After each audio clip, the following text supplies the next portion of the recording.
skatījos. Tā.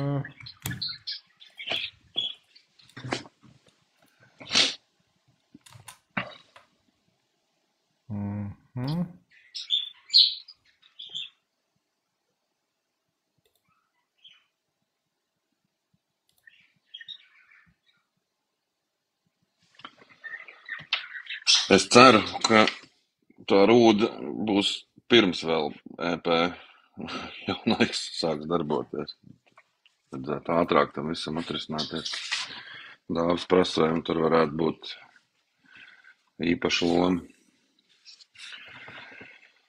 Bet es saku, tam visam vajadzētu pirms tam jau atrisināties. Bet to jau grūti paredzēt, vai ne? Nu, to ir grūti paredzēt, protams, kaut kādu brīdi viņi tur strīdēsies, diskutēs kāds kaut ko, jo tā, tur jau būs droši vien daudz, kas tajā 14. sankciju paketē, tad kāds pret kaut ko iebildīs un kaut kādu brīdi tas prasīs. Bet tur tas vairāk ir padomes loma, respektīvi valdībām valstu jāspēj vienoties. Bet es domāju, ka par ūdu tur nekāda beigot diskusija nebūs. Tur varbūt par citām lietām kaut kādas diskusijas, kas vienkārši to visu ievelk. Nē, es zinu, ka tas process tur notiek. Vienkārši tas nenotiek tur tik zibenīgi, kā gribētos arī man, tā skaitā. Bet, diemžēl tas kaut kādu laiku prasa. Es zinu, ka tur ierēģi mūsu cīnās ārlietu ministrijas. Process ir. Bet tas jau laikam atkarīgs arī no tā, cik daudz tur lobēt var, vai ne? Jo kopumā lielām valstīm savas intereses. Lielām, mazām, visiem tur savas intereses, un es saku, tā problēma ir tur daudz un dažādas. Tajā sankciju paketā ir lietas, kamēr tur pa katru izdiskutē, kas kam dara vai nedara. Un es nedomāju, ka tur tieši par ūdu kaut kādas varētu būt diskusijas, bet tur jau vēl kaut kas, kam likt sankcijas, kam nelikt. Es tik īsti nesaprotu, tur vai tad ir šis stāsts arī par to, cik daudz, piemēram, Vācija ir atkarīga no tā, ko viņi tur tirgojās. Jo, ka tur varētu būt vēl baigās ieinteresētība no tām lielvalstīm.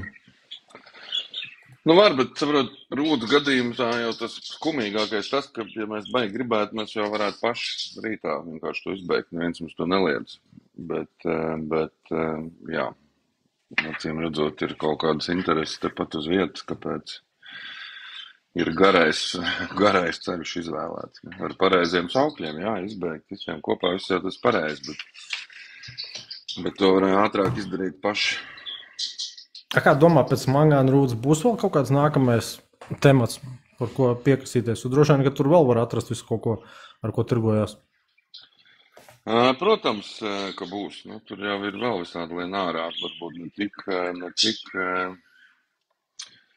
ne tik tādi militāri, bet to importu tur. Mēs kā beigi skaļi aizliedzām tur graudus un ko tur, bet tur ir daži lobarības elementi, kurus tur pēdējā brīdī ielubēja, ko mēs turpinam pirkt no Krievijas.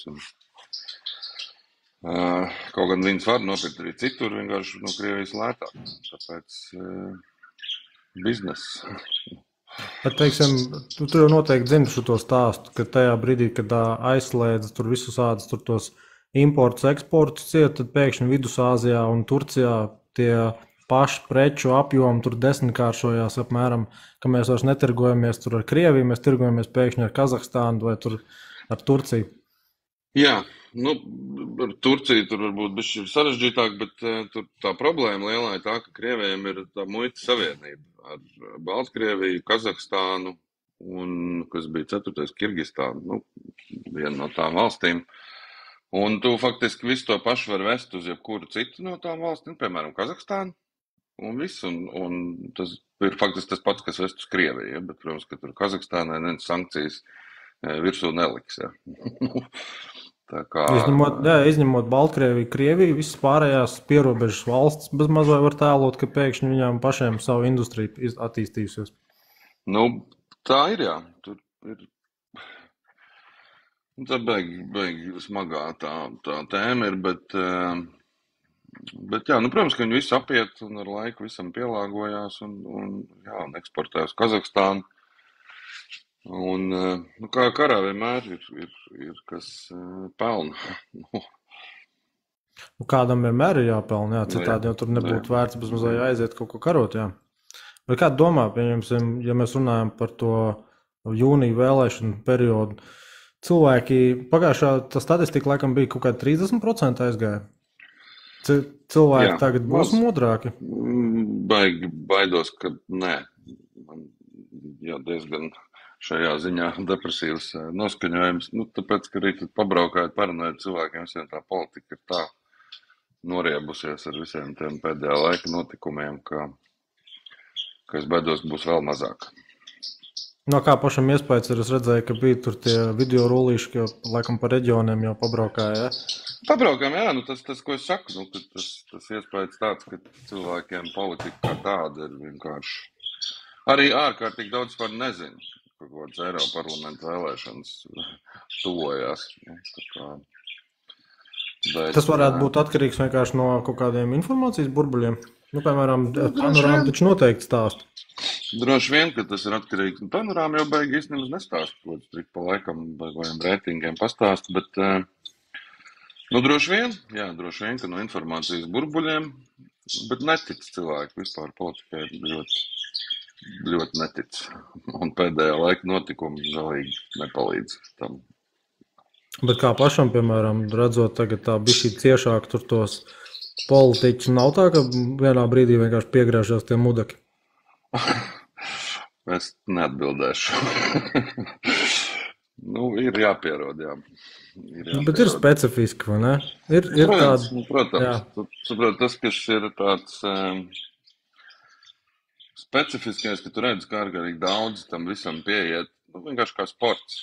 Nu, tā kā kurš kuru kā apspēlēs, ir nevis tas, ko tu tā kā... Pašmērķīgi, jā. Jā, tāds. Un tā ir, manuprāt, problēma. Tas ir, nu, pilnīgi visās partijās. Nu, visiem tur tā. Nu, ne visiem, bet lielai daļai tas tā ir. Ir, protams, arī ļoti daudz cilvēku, kas varbūt kaut ko grib reāli darīt un mainīt. Bet, nu, nav tādas iespējas, tur pozīcijas, opozīcijas, to var, to nevar, nu, visas šitās spēles. Bet tas jau ir, teiksim tā, salīdzinoši sīkums. Jautājums būtu vairāk, vai, piemēram, vēlētāji ir vismaz entuziastiski, vai ir kaut kāda tā saikne, ka tu jūti, pieņemsim, jā, cilvēki īstenībā grib kaut ko. Bet, ja tu saki, ka pa reģioniem pabraukā, jau cilvēki ir jau tādi... Nē, nu, ir daži, protams, ir, bet, nu, tas ir absolūtais mazākums, nu, tādi, kas nāk kaut ko pārdzīvo, runājās un stāsta. Lielais vairums ir. Nu, es saku, ir tāds, nu, tāda neticība. Vienkārši netic, ka kaut kas vēl var mainīties uz labu. Bet, teiksim, pašam ir tāda, nu, tas spīta optimisms vairāk.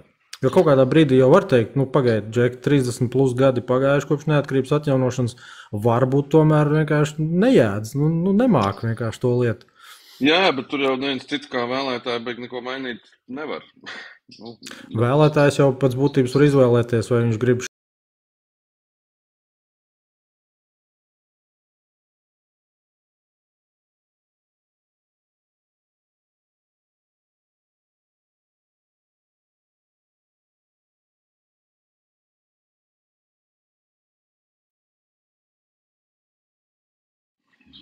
Bet kopumā, piemēram, kā ir šajā priekšvēlēšanu periodā ārzemju tā kā diaspora par sevi liek manīt, pieņemsim, aicina sevi uz kaut kādiem pasākumiem? Ārzemju diaspora, nē, ārzemju diaspora kā reiz pagaidām neaicina un nerunājām.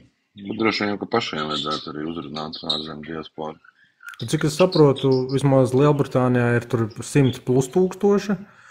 Un tad laikam skaitījās Vācija, Skandināvija un visticamāk laikam tagad Spānija. Mums gan diezgan daudz sanāk tajā konvoja sakarā, sevišķi, piemēram, Norvēģija, diezgan daudz. Jā. Un tādā ziņā latviešu ļoti daudz tieši diaspora tajā konvoja sakarā arī darīja gan Ukrainā, gan Īrijā. Šīs organizēt. Un tā kā tādā ziņā tas ļoti bija labi, ka tā diaspora ir, jo Latvijā diezgan ātri tās mašīnas beidzās. Kā tā organizētība vispār notiek, piemēram, tajā brīdī, kad ir kaut kāda veida tā, aicināšana ziedot? Cilvēki vienkārši sazinās pa taisno, pasaka, ka es varētu atzīt? Jā, vienkārši zvana un piedāvā ir tāda mašīna. Tas jau, iegājas tādā daudziem, ja nevar iziet apskati, piemēram, dēļ rūsas, kas ir parasti arī dārgs salīdzinoši remonts vecai mašīnai, ko cilvēki negrib darīt, un tad viņam vienkāršāk radot uz Ukrainu, kur tā rūsa savukārt netraucē absolūti. Nekā tur ņemties, domāt, ko ar viņu darīt, pārdot vai nodot utilizācijai. Protams, cilvēki var atļauties. Ja. Vai arī citi, vienkārši pērk jaunu mašīnu, tad veco arī negrib tur SSA cīnīties ar mobīlo telefonu piedāvātājiem. Vienkārši viņu noziedo uz Ukrainu. Bet tad sanāk, ka var arī ziedot tās, kas nav tehnisko apskatu izgājuši? Jā, protams, apskatu mums, ja viņi ir tehniski lietojamā kārtībā, tad tur kaut kādi rūsas sevišķi vizuālie defekti vai nestrādājuši rokas bremzes vispār netraucē tur. Un kā notiek pati loģistika? Tas ir tā, ka uz kaut kādu to vilcēju, uz fūras? Nē, brauc. Pirmkārt, katrs ziedojums var pats arī braukt, nodot rokās saņēmējiem un pārliecināties, ko daudz arī dara. Bet mums ir brīvprātīgie, apmēram tajā WhatsApp grupā, 1000 aptuveni cilvēki. Katru piekdienu brauc, mēs pārbraucam pāri robežai Ukrainas, un tur arī tie Ukraiņi pretī un atdod ar viņiem parunāt. Cik tas sanāk ilgs ceļš no Latvijas? Tas sanāk, piekdienas vakarā parasti izbrauc, kaut kur ap 5:30 pulcējās, līdz 6:00 apmēram izbrauc vakarā, un tad Ukrainas uz robežas ir, pusdienu laikā sestdienas, tur plus mīnus pāris stundas, kā tur iet pa ceļam, bet atpakaļ ir svētdiena no rīta parasti. Tad tas jau tāds nedēļas nogals. Nedēļas nogals, jā, bet arī var, nav jākavē darba dienas, var piekdienas vakarā izbraukt, svētdienu no rīta būt atpakaļ un atpūsties. Un tā visa, uzkrāšana tehnikai noteikti tad vienā vietā, tā kā tas nav tā, ka pusi Ukraina vēl jābrauc, kamēr nogādā, jā? Nē, viņi visi brauc pretī, tā mēs viņiem runājam, tāpēc tur citreiz ir. Tad, kad mēs sakām, ka to mašīnu ja vien var, ir jādabūna vismaz līdz Ukrainai, tāpēc, ka tur ir cilvēki, kas brauc no Doņetskas, no Harkivas, kā viņi sagaidīt, un ja viņi tur paliek kaut kur Polijā dēļ kaut kāda sīkuma, tas tā muļķīgi. Starp citu, kas tur bija tajā Polijā, ja es pareizi sapratu, tur kaut kādiem video rullīšiem, ka Polijā pēkšņi zemnieki vai lauksamnieki kaut kādu tur blokādu uztaisīja? Polijā, ja es pareizi sapratu, tur kaut kādiem video rullīšiem, ka Polijā pēkšņi zemnieki vai lauksamnieki kaut kādu tur blokādu uztaisīja?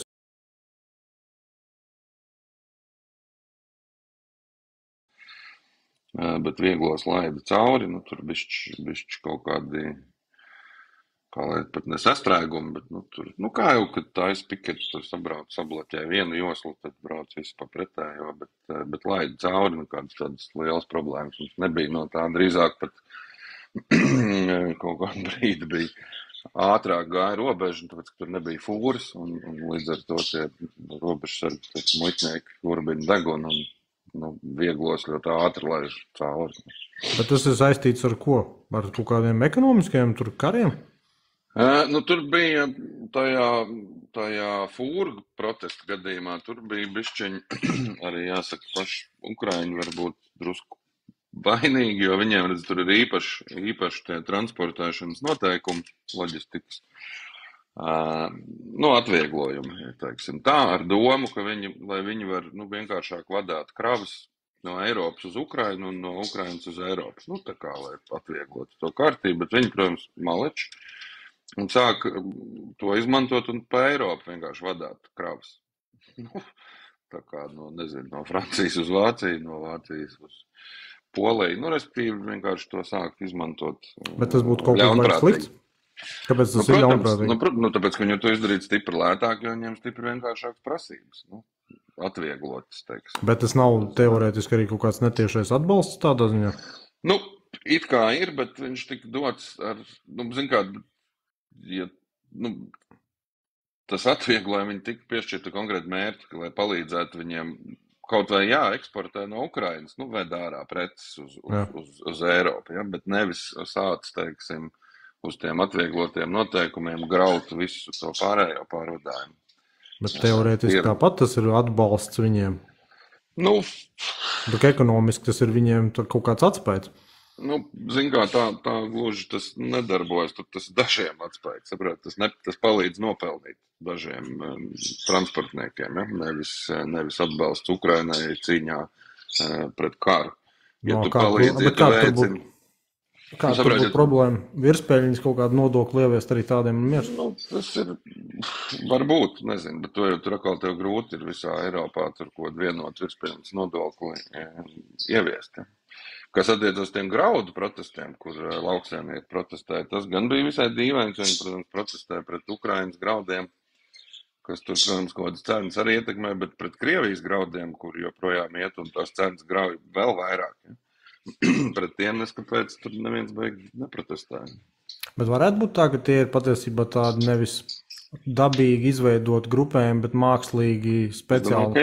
Es domāju, ka jā, tie sevišķi tie graudu gadījumā. Tām fūrēm vēl tur tā piestas. Protams, ka vienmēr jau ir, teiksim, Kremlim ir izdevīgs. Tas viss, protams, ka viņi piespējas arī atbalstīt ko tādu. Bet es saku, ja fūru gadījumā vēl tur, tā kā varēja saprast drusku tos poļus, tad graudu gadījumā gan īsti nē. Bet, tad nav arī nekāda skaidrība, vai viņi to tālāk turpinās, izvērsīs vai vēl citādi kaut ko darīs, ja? Es domāju, ka vairs jau neizvērsīs, man liekas, tad ir pierimuši un nav, tā kā, tas, kas man liekas jocīgi, ka tiem Polijas valdība neko, tādu beig nedara. Mēs pret Mangānu Rūdu piketu uztaisījām, mums visiem visu sauc pratināt. Tur Polijā tā kā kaut kā, nobloķē šoseis, nobloķē policists stāv un skatās.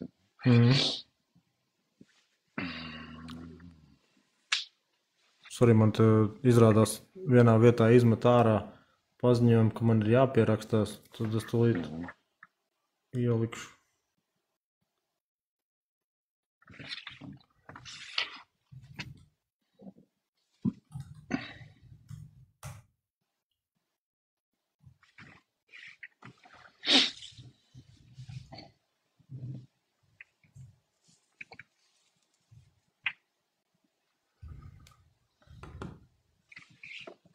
Kāds nāks vispār, ka pašam, teiksim, Facebooks un Twitters, bet ne pārējais? Tas tev kā apzināti?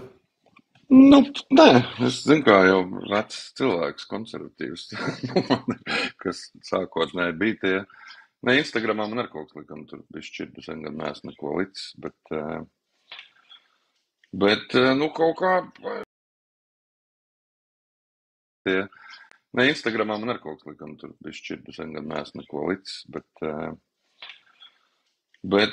kaut kā. Sākumā tikai sāk tā aktīvi pievērst uzmanību vispār, kas tur ir, pa ko tur runā, bet man liekas, ka tur ir baigi daudz mēnešu sērdzīgiem. Ir jā, bet to var filtrēt, bišķi jāpiestrādā, tur runāt jāskatās, tas Twitters visu laiku tev spītīgi mēģina piedāvāt to saturu, ko viņš uzskata, ka tev vajag, bet tur var pārslēgt uz to, ka tev rāda tikai tos, kuriem tu seko, un līdz ar to arī tādā veidā filtrēt to visu. Bet tevi var redzēt tāpat vēl citu, vai ne? Tas kā kuram vai tie, kas seko, vai tiem, kam ir uzlikts algoritms, tiem kaut ko izmet varbūt. Pa laikam. Ja es saprotu, ka jā, viņš tev parāda tāds profils, pa kuriem tu vispārībā neesi iepriekš dzirdējis. Tātad tev ir tas uzlikts, tas algoritma režīms, ka viņš pats tev piedāvā, ko viņš uzskata, kas tev būtu jāredz. Tad es viņu varu pārslēgt tikai uz tiem, kuriem sekoju, bet ja es nesekoju nevienam, vai ļoti maz, tad neko es neredzu. Tev būs, jā. Skaidrs. Jā, tad mazliet tev jāzina apmēram, kam ir jāseko, lai tev būtu kaut kāda tur jaunuma. Jā. Bet kā tu izdomāji, teiksim, ka tev tieši Twitters tev patīk taisni tas teksta formāts, ja? Man patīk, jā, teksta formā. Nu, zin kā, man jau nebija nekad plāns tur būt pa kaut kādu baigot tiktokeru vai facebookeru. Nu, ka tāds vidējais pilsonis tur vairāk lasīja, pa laikam kaut ko ierakstīja. Un vienkārši ar to konvoju tas izvērtās par tādu aktīvu twitterošanu nosacītu. Pirms tam man tur bija kaut kāda, es nezinu, nu, laikam kaut kāda gandrīz 2000 sekotāji bija uz to brīdi. Kad, sākās tas viss, tagad ir laikam kaut kas pie 17,000. Un kā ir, piemēram, no tādas, publiskās personas puses, ir arī kaut kādi tādi, nezinu, uz ielas tie neveiklie momenti vai kaut kā citādi, kad liekas, būtu labāk anonīms? Ir, protams, kad ir, bet zin kā, baigi jau es tur ilgi. Tu nejūti, es tur to jaunmērības pļauju visu laiku dzīvoju, tur darbs mājas, tu jau baigi nejūti tādu, ka tu esi kaut kur baigi atpazīstams. Tāpat pa pilsētu, vai ne? Sanākt. Tagad sanāk vairāk, tagad arī attiecīgi jūt pa brīdim. Bet nav arī tik traki. Un kā vispār, teiksim tā, runājot par Eiropas parlamentu vēlēšanām, kā vispār ir tādas sajūtas tajās Eiropas parlamenta vēlēšanās, tie, kas ir tie pārējie konkurenti, viņi tādi entuziastiski ir vai vispār nav manēts, kā tur varētu būt? Jo citreiz es atceros bija tā, ka, ja teltis uzstāda, tad uzstāda bez mazliet 3 vai 4 partijas viena otrai blakus, jo vienkārši zina, ka tur ir tā vieta, kur cilvēks staigā. Nav baigi entuziastiski, manuprāt. Manuprāt, nav. Droši vien, ka lielās partijas kaut kā pārliecināts vismaz bija par to, ka tāpat viss būs labi. Nacionāļiem izskatās, ka tur tiešām defaultā. Labi, jā, bet es arī tur tādā ne uz visiem gluži skatos kā uz baigiem konkurentiem, jo tur visas kvalitātes noderēs, tā skaitā pieredze.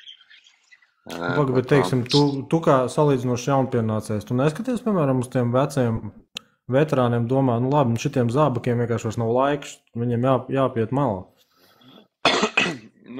Daļēji, teiksim tā. Daļēji. Jo, ja man pajautātu, ko Zīle ir izdarījis tādu, tiešām ievērojumu, man būtu 0 zināšanas.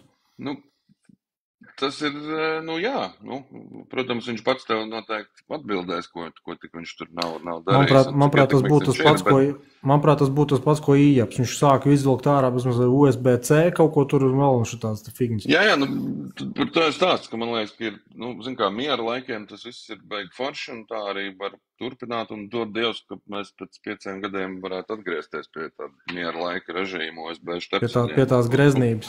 Jā, tāda elitārā klubiņa, kur visi bauda dzīvi un apspriež dažādus jautājumus, bet šitos 5 gadus vajadzētu, kur visi bauda dzīvi un apspriež dažādus jautājumus, bet šitos 5 gadus vajadzētu.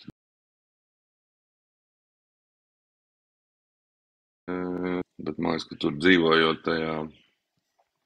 Tur 20 gadus vai 15, ja, bišķi zūd. Jo man arī tas bija viens no arī tādiem impulsiem vispār to darīt. Tas tur bija novembrī pagājušajā gadā, novembris, tas bija uz to pilsoņu balvu pasniegt. Tad tur, zin kā, visiem tiem eiroparlamentāriešiem tur aprunājies, ne tikai Latvijas, daudziem. Tad visiem no kā tur Ukrainā, kā tur viss īstenība. Tāds, saprot, nav, jau ko ziņas skatās un neko baigi to īstenību tur nemaz nesaprot. Tādā ziņā, ka nav jau tā pati situācija, vai ne? Jā, tieši tā. Tā kā tā, bet, saprot, galvenais jau, lai tur netiek Ždanoks un visādi šādveidīgie latvieši. Bet sako gribu, ja tagad izrādītos Ždanoku, mums tas skatītājos kaut kur gribētu pieslēgties, es labprāt gribētu dzirdēt, kas viņai stāstāms ir. Tā, man liekas, ka 30 gadu tāda karikatūra. Jā, pie tam viņa jau, manuprāt, pat vispār nav pats bīstamākais elements, tā jums dēļ, ka viņa visu mūžu, manuprāt, atklāti ir darījusi, tā kā to, ko viņa darīja. Tas jā, tur nevar neko sportiski pārmest. Beigais, tā kā pārsteigums pēkšņi visiem, ja, ka izrādās viņi ir sarakstījušies ar kādu. Un tā, bet ir jau, man liekas, arī daudz bīstamāki kadri, kuri it kā baigi par Latviju cīnās, tikai dara visu savādāk. Bet tos jau nevar īsti izķert. Jā, grūti. Jo būtība jau laikam ir tāda, tu spēlē to noteikto spēli vienkārši līdz kaut kādam kritiskam momentam, kad ir kaut kāds pasūtījums vai svilpiens. Arī tas, jā, pirmkārt, tie klusie aģenti, kas, es domāju, ka mums ir ārkārtīgi milzīgs daudzums vispār valstī. Un pie tam tur nemaz nav jābūt tev kaut kam ārkārtīgi ietekmīgā amatā, bet vienkārši jādzīvo, piemēram, es nezinu, Adažos, teiksim, ja, un tad vajadzīgā brīdī tev palūdz atsūtīt kaut kādu fotogrāfiju no konkrētas vietas, ja, par pārsimt eiro, piemēram, ja, un tev katrs tāds atsevišķs liekas beigi nekaitīgs, vai ko te viens tāds var izdarīt, bet ja viņi tev ir 10 000 pa visu valsti vai 1000, ja, tad tas ir ļoti, ļoti iedarbīgi. Jo arī Ukrainā ir tās raķetes, kas lido tur pa pilsētu, viņas jau pamatā lido tur, kur kāds ir atsūtījis, ka šitajā mājā tur džeki formā tusē. Un viss un atlido raķeti. Harkovā, piemēram, nevar pilsētā vairs neļauj viņiem formās iet uz darbu. Tāpēc, ka vienkārši tu vienā ēkā visu laiku staigā vīriešu formas tērpos un sievietes, tad agri vai vēlas tur kaut kas atlido. Vienīgais, ja runa ir par izlūku informāciju, būtu jokaini, ja, piemēram, ir tāda blīva apdzīvot vieta, kur tiešām militāristi salīdzinoši ilgi uzturos. Jā, tāpēc, bet viņi jau tur arī maina visu laiku tās vietas, bet viņi arī mācās, ja viņiem pašiem bija pārsteigums, tas milzīgais šitādu nosacīt spiegu apjoms, jo tu saproti, neviens nekad tad parastu pensionāru nav beigi uzskatījis par kaut ko ārkārtīgi bīstamu, kurš tur, pie tam reāli tas viss pat notiek, ne jau tur varbūt daļa kaut kādas pat ideoloģiskas pārliecības, bet daļa elementāras naudas, tur kaut vai tur 100 eiro, kas tur, piemēram, Harkovā milz naudu šobrīd. Un tā, tad tādus cilvēkus bija grūti ir kaut kā laicīgi izķert. Man liekas, ka tur jau tā lieta, ka tā izķeršana īsti nevar pat priekšlaicīgi notikt, jo pēc būtības simpatizētāji, kolaborationisti ir visos laikos, tikai jautājums, kas ir tas, kas viņiem ir tas galvenais motivētājs, un citiem būs ideoloģija, citiem atkal vienkārši tīri materiālā kaut kāda ieinteresētība. Bet tā Latvijā, piemēram, Rīgā, es to uzreiz saku, es nešaubos, jo te ienāktu, sarkanā armija, te būtu vismaz kāda trešdaļa, kas tur uz ziediem gribētu sagaidīt. Es arī par to es diezgan drošs, jā. Var jau būt, ir cerība, ka vismaz daļa no viņiem ir sapratuši, ko tas nozīmētu, ja šeit kāds nāktu, ka tas nozīmētu, ka vispirms noslaucīt viņu mīļo rajonu ar gradiem.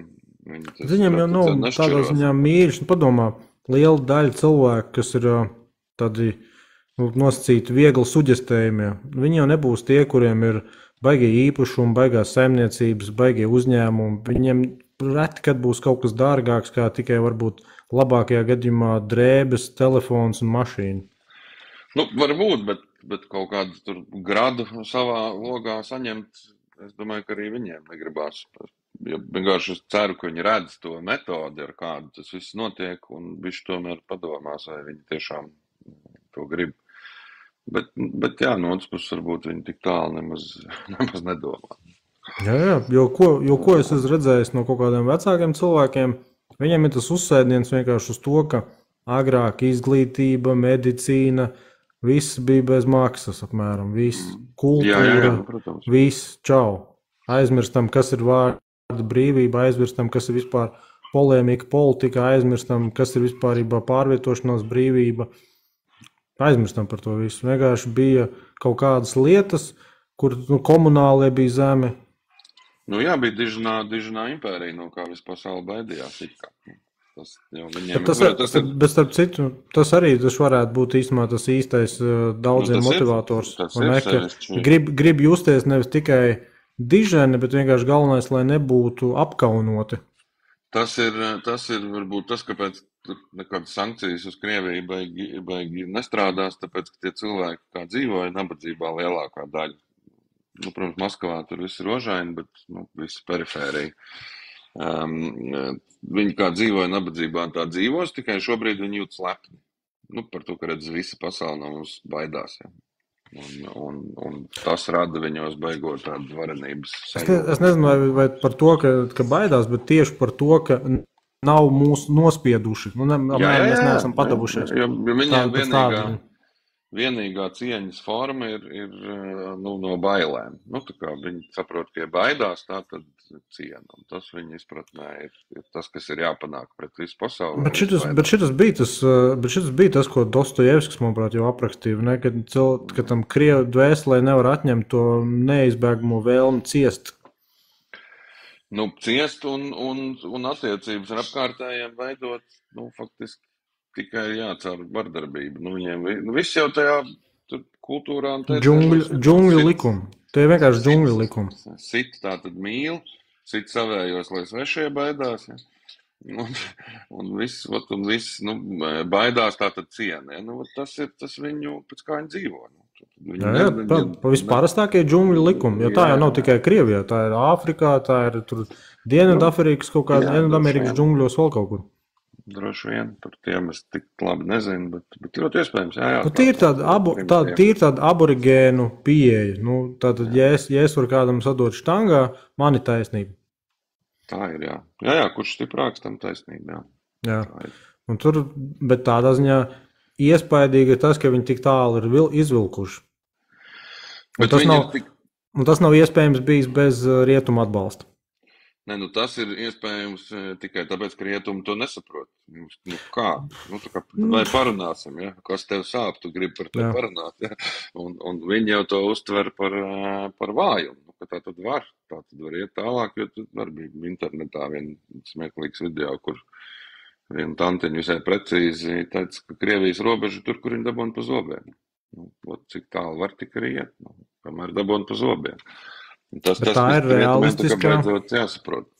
Bet tā ir realistiskā antropoloģija, jo agrāk jau bija karš, piemēram, bija normāla politikas forma.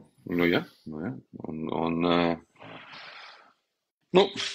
Tas ir arī, šis laikam tomēr ir laiks tāds visilgākais bez kara paaudzēs, un tagad ir pirmā paudze, kas vispār, zin kā mums vēl vismaz, kas tagad jau ir 40, 50 gadnieki, tiem, vecvecāki, teiksim, karoja, un vēl, stāstīja, kas tas ir, un teica, nekad vairāk, ja.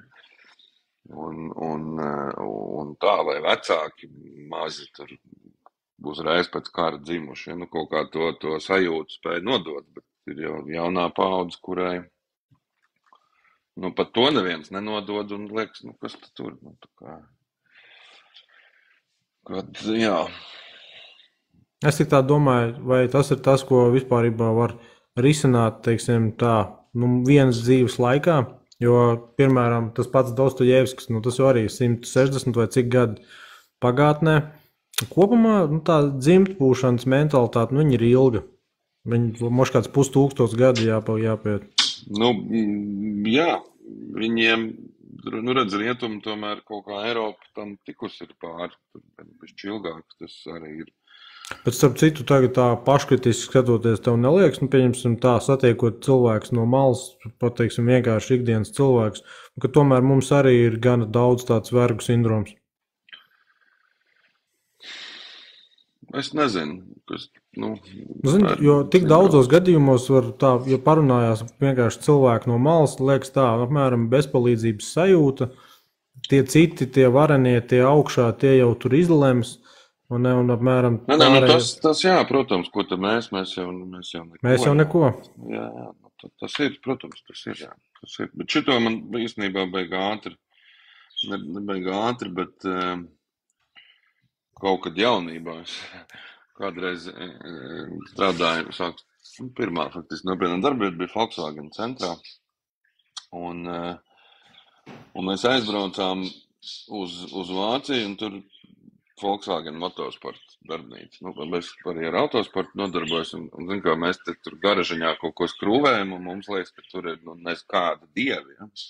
Un mēs ko būvējam, ka tas viss ir kaut kas ārprātīgi netverams, un tad mūs ieved tur tajā motoru cehā. Volkswagen motosporta to brīdi likās tur ārprāt kosmosu ražot. Un tur tāds pats onkulīts viegli netīrā ķitelīti ar vīlīti slīpē, teiksim, virsū. Nu, tieši tāpat, kā tas notiek pie mums. Un, mums vienmēr liekas, ka kaut kur tur ir kaut kas tāds, un mēs šeit neko nevaram, tāpēc, ka mēs esam šeit, bet viņi ir tur. Bet tas ir pilnīgs muļķības. Tas ir galvā jāmaina sev pašiem. Kā tu domā, tagad, piemēram, Z paudze vai tā paudze, kas būs, teiksim, ap 18, 19 gadu, tie jaunie vēlētāji, kam viņi pievērš uzmanību? Jo viņi jau nepatērē to saturu, nepatērē mēdīšus tā kā agrāk tur kaut kāda cilvēka Latvijas rādio panorāma kaut ko skatās un tā. Es nezinu, kam viņi, tāpat jau godos atstīgs, viņi skatās, domāju, viņiem politika lielam neinteresē. Un īstenībā tas jau nemaz nav, tā kā tas, ka neinteresē politika cilvēkiem vairumam, tur ir divi iemesli. Var būt viens ļoti labs, otrs ļoti slikts. Viens, ja ir tik laba dzīve, ka tev principā, idejas, ka tā ir, tev visu kārtībā, ko tev to politiku interesēties? Tā kā viss darbs ir normāli. Jā, pats minimums ir, jā. Viss ir. Tur bērndārs ir bērnam, skola ir, slimnīca ir, viss funkcionē, ko tur pārdzīvot. Ja? Un tas ir tas labais iemesls, kāpēc varbūt neinteresē kādu politiku. Sliktais, protams, ja tu vairs netici, ka tu vispār jau ko var mainīt vai ietekmēt, un ka viss ir slikti un būs slikti un nekas nemainīsies. Bet jaunieši, man liekas, tādā ziņā tomēr ir kaut kā bišķi tādi brīvāki un atvērtāki un vieglāki. Protams, tur, jā, jaunieši negrib daudz strādāt, grib daudz saņemt, bet varbūt, ka tā ir tā īstenībā pareizā nostāja, jo, ja paskatās uz to, kā mums šobrīd tā dzīves dārdzība, cik es saprotu, mēs esam reāli uz Zviedrijas līmenī. Ar patēriņu cenām. Jā, protams, bet visi jau grib maz strādāt un daudz saņemt. Arī ne tikai jaunieši, atšķirība tikai tā, ka jaunie, mēs nevaram atļauties īsti tā dzīvot, tāpēc, ka ir bērni jāpabaro un jāizskolo. Bet viņi var atļauties, un to arī dzīvā bauda. Un vispār ir kaut kā, tad sajūta, ka viņi ir. Beig pirmkārt nesteidzās, kas īstenībā, man liekas, varbūt labi un pareizi, ka viņi līdz kaut kādiem 30 gadiem, teiksim, klīst pa pasauli, krāja pieredzi, kaut kur pamācās, kaut kur padarbojās, un tad no 30 gadiem sāk tur nopietni kaut ko darīt. Darbojās, un tad no 30 gadiem sāk tur nopietni kaut ko darīt. Pirmkārt, baigi atšķirās skola no skolas. Tādā ziņā, ka ir skolas, kur tu redz, ka visi tie jaunieši sēž un nekas viņus tur neinteresē. Un neko baigi negribās, bet ir skolas, kur atkal ir pilns zāles, viss baigi interesē, viss tur kaut ko interesējas prašņā. Tā kā tu jūti, ka tā politika, tā skaitā, interesē un tie procesi un ko var ietekmēt un mainīt. Es nezinu, droši vien, ka no skolotājiem lielā mērā tas varētu būt atkarīgs. Es biju redzējis to pirmās ģimnāzijas ierakstu. Jā, tur pēc tam man tajā dienā ārkārtīgi labs kontrasts sanāca bija no rīta vienā Purciem vidusskolā parastā, kur, saprot, tie jaunieši, tu redz, ka viņi ir sanākuši tāpēc, ka vajag. Protams, tur arī ir aktīvi jaunieši, kas to visu tur organizē un kurus interesē, bet tas lielais vairums vienkārši tāpēc, ka vajag sanākuši. Un ļoti reti, kuru kaut kas tur interesē. Un tad, vakarā pirmā ģimnāzija, kur vakars, piekdienas vakars, un pilnīgi brīvprātīgi viss bija, kurus interesē. Vienīgais tur varēja redzēt, ka, piemēram, no tās secības, kas tur bija, izskatījās, ka uz tiem progresīviem laikam vairāk uzsvars. Nu, grūti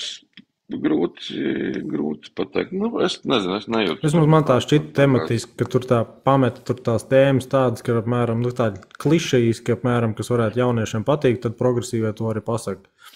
Nē, nu, tas ir ļoti daudziem. Es vēl vairākiem novērojis, ka nu, dažādām auditorijām dažādi vēstījumi tiek doti pie tam reizēm nu, tā kā pretēji viens otram. Nu, tur, nezinu, darbiniekiem, arotbiedrībām saka, ka tur vajag noteikti milzīgas minimālās algas, uzņēmējiem saka, ka neko nevajag, un darbinieki ir figēļie.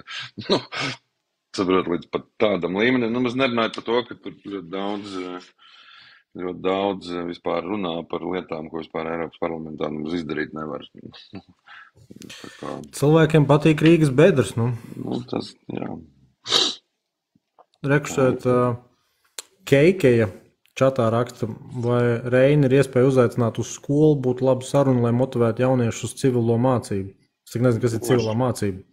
Nu, droši vien aizsardzības mācība. Droši. Esmu gājis un runājis jauniešiem. Jā, tas, zin kā, par to gan to obligāto dienestu, gan to aizsardzības mācību, visiem liekas, ka, ja tu aizies obligāto dienestu, tas tev obligāti būs jākaro. Tas nebūtu to nenozīmē, bet patiesībā lielākā vērtība no tā ir, nu, pirmkārt, bet to jaunieši tagad nenovērtēs, tad būs kādi 40 gadi, tad novērtēs, ka tas tomēr ir lielisks laiks. Tieši pēc vidusskolas dabūt to gadu, nu, ka tev ne par ko nav jāuztraucās, tu esi pabarots, tev ir kur dzīvot, un tu vari galvu sakārtot, nu, tā kā vispār, ko tu dzīvē gribi darīt, sākt saprast, nu, tā dienesta laikā. Bet otra lieta ir, ka tu vienkārši iegūsti tur zināšanas, kas tev pēc tam var ļoti noderēt, teiksim, ja nonāc kaut kādā kara apstākļos, tad tu zini vienkārši, kā rīkoties. Nu, tu zini, kas ir raķete, tu zini, kas ir minmetājs, tu zini, kas sprāks, tu zini, kā var slēpties, kā nevar slēpties. Nu, tādas elementāras prasmes un zināšanas, kas var ļoti vēlāk noderēt. Vienīgais, es domāju tā, pēc būtības laikam šobrīd droni būtu tāds top 1, ko vispārībā vērts attīstīt, apgūt. Viss pārējais jau ir tāds vecmodīgāks variants artilērijai vai sprādzienu kaut kādu tur bīstamo vielu piegādē. Nu, zin kā, vislabāk ir komplektā. Tas viss, nu, jo tie droni lielā mērā uzplauka, tāpēc, ka nebija munīcijas vienkārši. Un jā, bet, protams, ka tur iezīmēs ārkārtīgi daudz plusu. Jo tie droni arī, drons no drona atšķirās, ir tur kaut kāda ārkārtīgi izlūku droni ar tur mākslīgiem intelektiem un kosmosa tehnoloģijām, un ir tādi drona patronas, kas tur maksā pār 100 eiro, un viņa galvenais uzdevums vienā virzienā aizvest sprākstvielu. Es ar citus arī zinu iemeslu, kāpēc Latvijā tā industrija ir ļoti tāda, ar lielu risku, ka viņa tiks slāpēta. Tāpēc, ka pēc būtības pūlim neuztic tādas bīstamas vietas, vielas, vēl kaut ko, un tad ir tā, ka, ja tagad mēs plaši apgūtu vai mācītu, kā taisīt sprākstvielas, tad pirmais, ko domātu, pieņemsim, drošības dienesti būtu, ka tūlīt būs atentāts uz kaut kādiem valdības cilvēkiem. Nu, tā ir. Mēs neticam cilvēkiem, bet tik stundā nāksies uzticēt. Nu, arī Ukrainā bija tāds brīdis, kad vienkārši atver ieroču noliktavas un skaties, kas notiks. Kur pusi viss aizies. Tev čatā sveiciens ir tā grūti pateikt, Kods Rīgai. Rakstā no Rīgas domas, sekojam rūpīgi līdz Reinim, lai veicas. Tas, kas man visvairāk interesē, piemēram, ja mēs runājam par civilo aizsardzību, ko darīs, pieņemsim, ar to infrastruktūru, kas jau šobrīd miera laikā var redzēt, ka ir grūtības pārvaldīt. Es biju nesen uz to civilo aizsardzības semināru Rīgas domē, un es biju domājis, ka viņiem ir tā kā interese arī privātos kaut kādus pagrabus piesaistīt potenciālām patvērtnēm. Bet beigās sanāk tā, ka patiesībā tas viss patvērtņu stāsts ir vairāk par publiskajiem objektiem, jau šobrīd publiskajiem objektiem, kur tad vienkārši labi iekārtot. Un savukārt privātajiem, ja privātais grib pieteikt, tad ir bez mazo jāvienojas ar tiem pārējiem īpašniekiem, neskatoties to, ka tev, pieņemsim, pieder tas pagrabs, tad tāpat vajag aiziet pie saviem augšstāvu kaimiņiem, apmēram, un mēģināt kaut kādu lēmumu dabūt. Tas mūsu ir mūžīgā problēma, nespēja vienoties ne par ko. Tas, ko es darītu, ja es būtu Rīgas doma, es būtu paņēmis visus savus pašvaldības kapitāla sabiedrības, tas būtu Rīgas nama pārvaldnieks, tas būtu Rīgas meži, paņemam vēl mans pēc Rīgas satiksmi, pietiek ar 3. Un pateikt visu tā, jūsu pamatu uzdevums miera laikā gatavoties mobilitātei pret mobilitātei. No tā izrieties noteikti uzdevumi un noteikti tādu spēju uzturēšanas. Un tad vienkārši uzstājas kaut kādu 20 kontroli jautājumu sarakstiņu, viss, un tagad katru ceturksni atskaitīsimies, kas ir darīts, kāds tas potenciāls kapacitātes ir attīstīts. Jo šobrīd es varu redzēt, piemēram, man kopš pagājušā gada tikai vispārībā ir īpašumi, kas ir ar Rīgas nama pārvaldnieku apsaimniekotāju. Tā sūkā ledu tā kapitāla sabiedrība. Es biju vienmēr pieredzējis pie biedrībām, pie kooperatīviem, un tu tur žip, vai ne, tur pārvaldnieku, valdi, vienalga ko, bet tu vari visu izrunāt, nokārtot. Ar to Rīgas nama pārvaldnieku raksti mēnešam ilgi iesniegums. Un vēl tev pasūtīs šķērsām. Milzīgs aprāts, bet redz, mums ir tā problēma, ka ir tas labi nav problēma, es jau pareizi, privāti īpašums un tā skaitā pagrabi. Un tāpēc, daļa mājas negrib neko tur darīt un viss, un neviens tajā pagrabā slēpties nevarēs. Es pieļauju, ka to var regulēt ar vismaz normatīviem aktiem, ka tam pagrabam ir jābūt vismaz sakoptam un pieejamam, ja? Bet tur jau, skaidrs, ka mēs neizbojasim patvērtnes tur visai Rīgai un ātri. Tas, ko var darīt. Viņam tikai tranzīta punkti ir pēc savas būtības. Tas ir tikai īslaicīgi. Tiešā trāpījumā tad avio bumba, piemēram, 500 kg neko, tas pagrabs tur beig nelīdzēs, bet pret kaut kādām tur, blakus trāpījumiem gan līdzēs. Un tā, jo katrā ēkā ir vieta, kas ir drošāka par citām vietām. Bet to jau var mums cilvēkiem viens nestāst, nemāca visus tos tur, 2-3 sienu principus un visas šitās lietas. Protams, bail stāstīt, tāpēc, ka cilvēkiem būs panika, ko jūs mums stāstat, ka tūlīt raķetes lidos, bet, piemēram, jaunajos projektos gan pilnīgi mierīgi varētu šīs te patvērtnes kaut kā attīstīt. Protams, ka tur ir problēma, ka tajā brīdī, kad tu lietas attīstītājiem izbūvēt patvērtni, piemēram, obligāti, tad, protams, ka tev būs dārgāk dzīvokļi. Bet tas ir atkal tas, ko var mēģināt no tos līdzfinansējums Eiropas tādām lietām dabūt, jo ir vēl viena lieta, ka viss tā Eiropas kopējā civilā aizsardzība, viņi paredz jebkādas situācijas, tur plūdus, izvirdumus, zemestrīces, jebko, un viss tur viens otram gatavi skriet palīgā. Ja? Tur vienā valstī tas, otrā valstī šitas, tur 24 stundu laikā viss tur ierodās un viss tas tiek koordinēts, bet tas ir visos gadījumos izņemot karu. Jo tajā brīdī, kad ir karš, nevienam nekur palīgā te beig neskries. Tieši tur ugunsdzēsēji vai mediķi. Ja? Tā ir mana tēma. Nē, skriesim tāpatām. Uz kurieni? Tur, kur vajag. Katastrofa. Katastrofa pārvaldība būs. Jo redz, ir tā. Visa ideja. Latvijā uz vietas, jā. Kas ir Latvijā, bet tev jau, teiksim, tur aiztaisīs, pēc būrām tur pilnīgi drāma, bet nezinu, Suvalku koridors cieta, gaisa telpa cieta, kurš tev te palīgi atbrauc? Tur neatbrauc, neviens pašiem jātiek galā, un par to ir tas stāsts, ka tā mūsu... Bet Suvalki ir no Ramšteinas nobombardējumi 15 minūtēs. Neviens sauszemes piltū tur nevar uztaisīt. Es saprotu, arī šobrīd, piemēram, Ukrainai nebrauc baigi, izņemot kādus individuāli brīvprātīgos, bet Latvija nesūta ugunsdzēsējus, teiksim, uz Ukrainu palīgām. Diez vai... Bet tā visa atšķirība jau... Tā visa atšķirība jau... Plāns neparedz tādu rīcību. Jā. Bet visa tā ideja jau ir tāda, karš paies zem cilvēku radītajām katastrofām. Diez vai. Nē, tas tā nav. tur viņi, bet respektīvi... Antropogēnā katastrofa, arī kari. Bruņotie konflikti tādā ziņā. Bet tur nav nekāda rīcības algoritma, šajā situācijā nav. Ir tā, ka rīcības algoritms parasti ir komisijas. Tādā izpratnē, ka vienkārši sanāks kolektīvā organizācija un tad ad hoc lems. Jā. Varbūt. Bet respektīvi tas, ko es teiktu, ka mums tos mūsu glābšanas dienestus vajadzētu diezgan pamatīgi stiprināt visos iespējamos veidos, tāpēc, ka x stundā tā būs otra armija, kas izglābs varbūt vairāk cilvēku nekā pirmā. Es piekrītu, bet es neticu, ka tas varētu notikt pie tās sistēmas, kāda šobrīd ir. Ja kāds būtu gatavs veidot paralēlo kaut kādu žandarmēriju, tad jā, bet pie esošās, ja tu man godīgi prasi, es domāju, ka tur ir visādos līmeņos FSB vienkārši tiešie kontakti.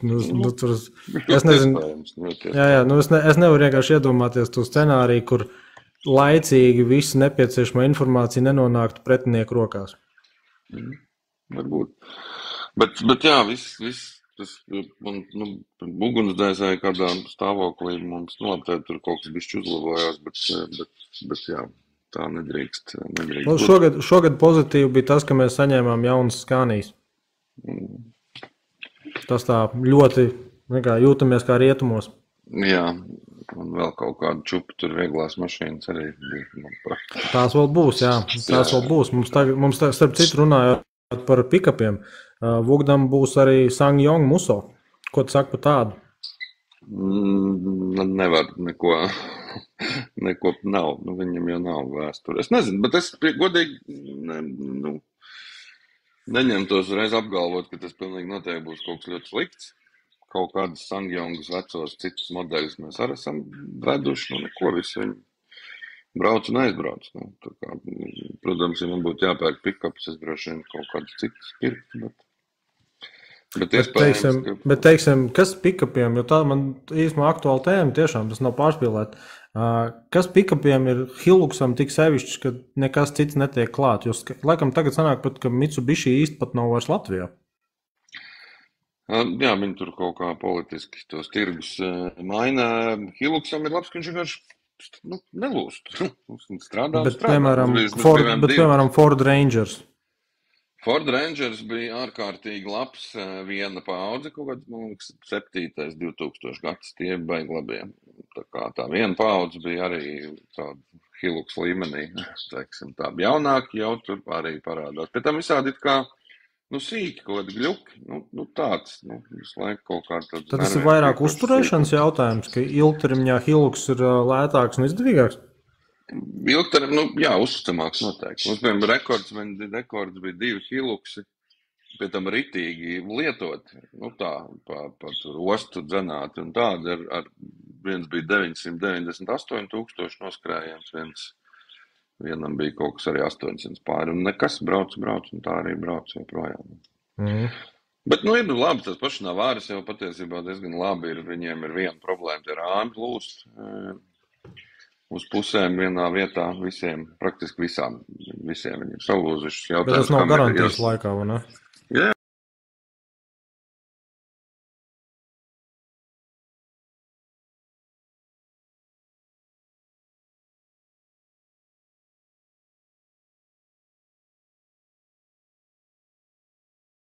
Kilometri neapstājoties, tad liela daļa no viņiem neskapēc atvirst. Varbūt, labi, tur arī bišķiņ mums bija arī kādu brīdi bija problēma, ka, pirmkārt, uz šiem 2 gadiem tas ir ārprāts, kā ir Polijā ceļi mainījušies. Ja mēs braucām pirmajos konvojos, tur bija 90% mazie ceļi un 10% bānas. Tad tagad ir otrādāk, 90% bānas un 10% palikuši kaut mazie ceļi. Protams, tā bāņa, tur gribās bišķi ātrāk braukt visiem, bet ar to pick-ups tur nav baigi paredzēts, lai ar viņu braukt 5 stundas uz 140. Un tad tur sāk visādi. Un tu īpaši jūtīgi tieši Mitsubishi pret šo bija. Pamēģinām čata komentārus, te bija no Kots Rīgai ierakstīt. Ļoti svarīgi būtu Eiropas parlamentā lobēt jaunu finansējumu līniju ES austrumu robežas fortifikācijai un Eiropa varētu finansēt civilās aizsardzības infrastruktūru pierobežas valstīs ar agresoru. Jā, tas ir tieši arī viss mūsu programmās. Mums šķiet, ka tas vispār tā Eiropas stiprināšana un sevišķi pierobežas būtu jābūt kaut kam līdzīgam kā zaļais kurs, ka tu nosaki prioritāti un šo stiprināšanu, un kurā tā skaitā ir šīs civilās aizsardzības un arī ekonomikas stiprināšana, jo nebūs te cilvēki, nebūs beig ko sargāt. Bandīts rakstīja, vai prokrieviskos deģenerātus, kas musina tautu Eiropas Savienības līmenī, nevajadzētu sodīt ar kriminālu likumu? Protams, ka vajadzētu. Vajadzētu sodīt. Bet kuras valsts tad jau jājautā bandītu? Katrā valstī jau savu izpratni par vārdu brīvību. Kas man pārsteidz, piemēram, Vācijā, tad, kad bija tās Krievu vēlēšanas, tad tur pat brīvi žurnālisti piegāja uz ielas, vienkārši, kas gaidīja rindā uz vēlēšanām. Tiem krieviem, kas tur Vācijā, un tie tur brīvi, un mēs par Putinu, viņš ir pret nacistiem. Tā ir diezgan iespaidīgi. Tur viņiem tā vārda brīvība ir mierīga. Šita ten jau, protams, viņas jau būtu policijas ekipāžu paņēmusi. Zin kā, viņi, tur to var, protams, un tā, bet arī tur tā informācijas telpā, ja tajā padzīvo Krievijas, tur baigi ātri. Mēs jau smējāmies tur, tikko tas karš sākās, mēs braucām pirmajā konvojā, un zin kā, visi tur skatās ziņas un ko dažādus kanālus, tad mēs tur smējāmies, ka klausies, es Solovu jau 15 minūtes paskatījos, man liekas, ka tur maštoči nemaz nav viss tik viennozīmīgi. Mums varētu tur tā skalot tas smadzenes cilvēkiem.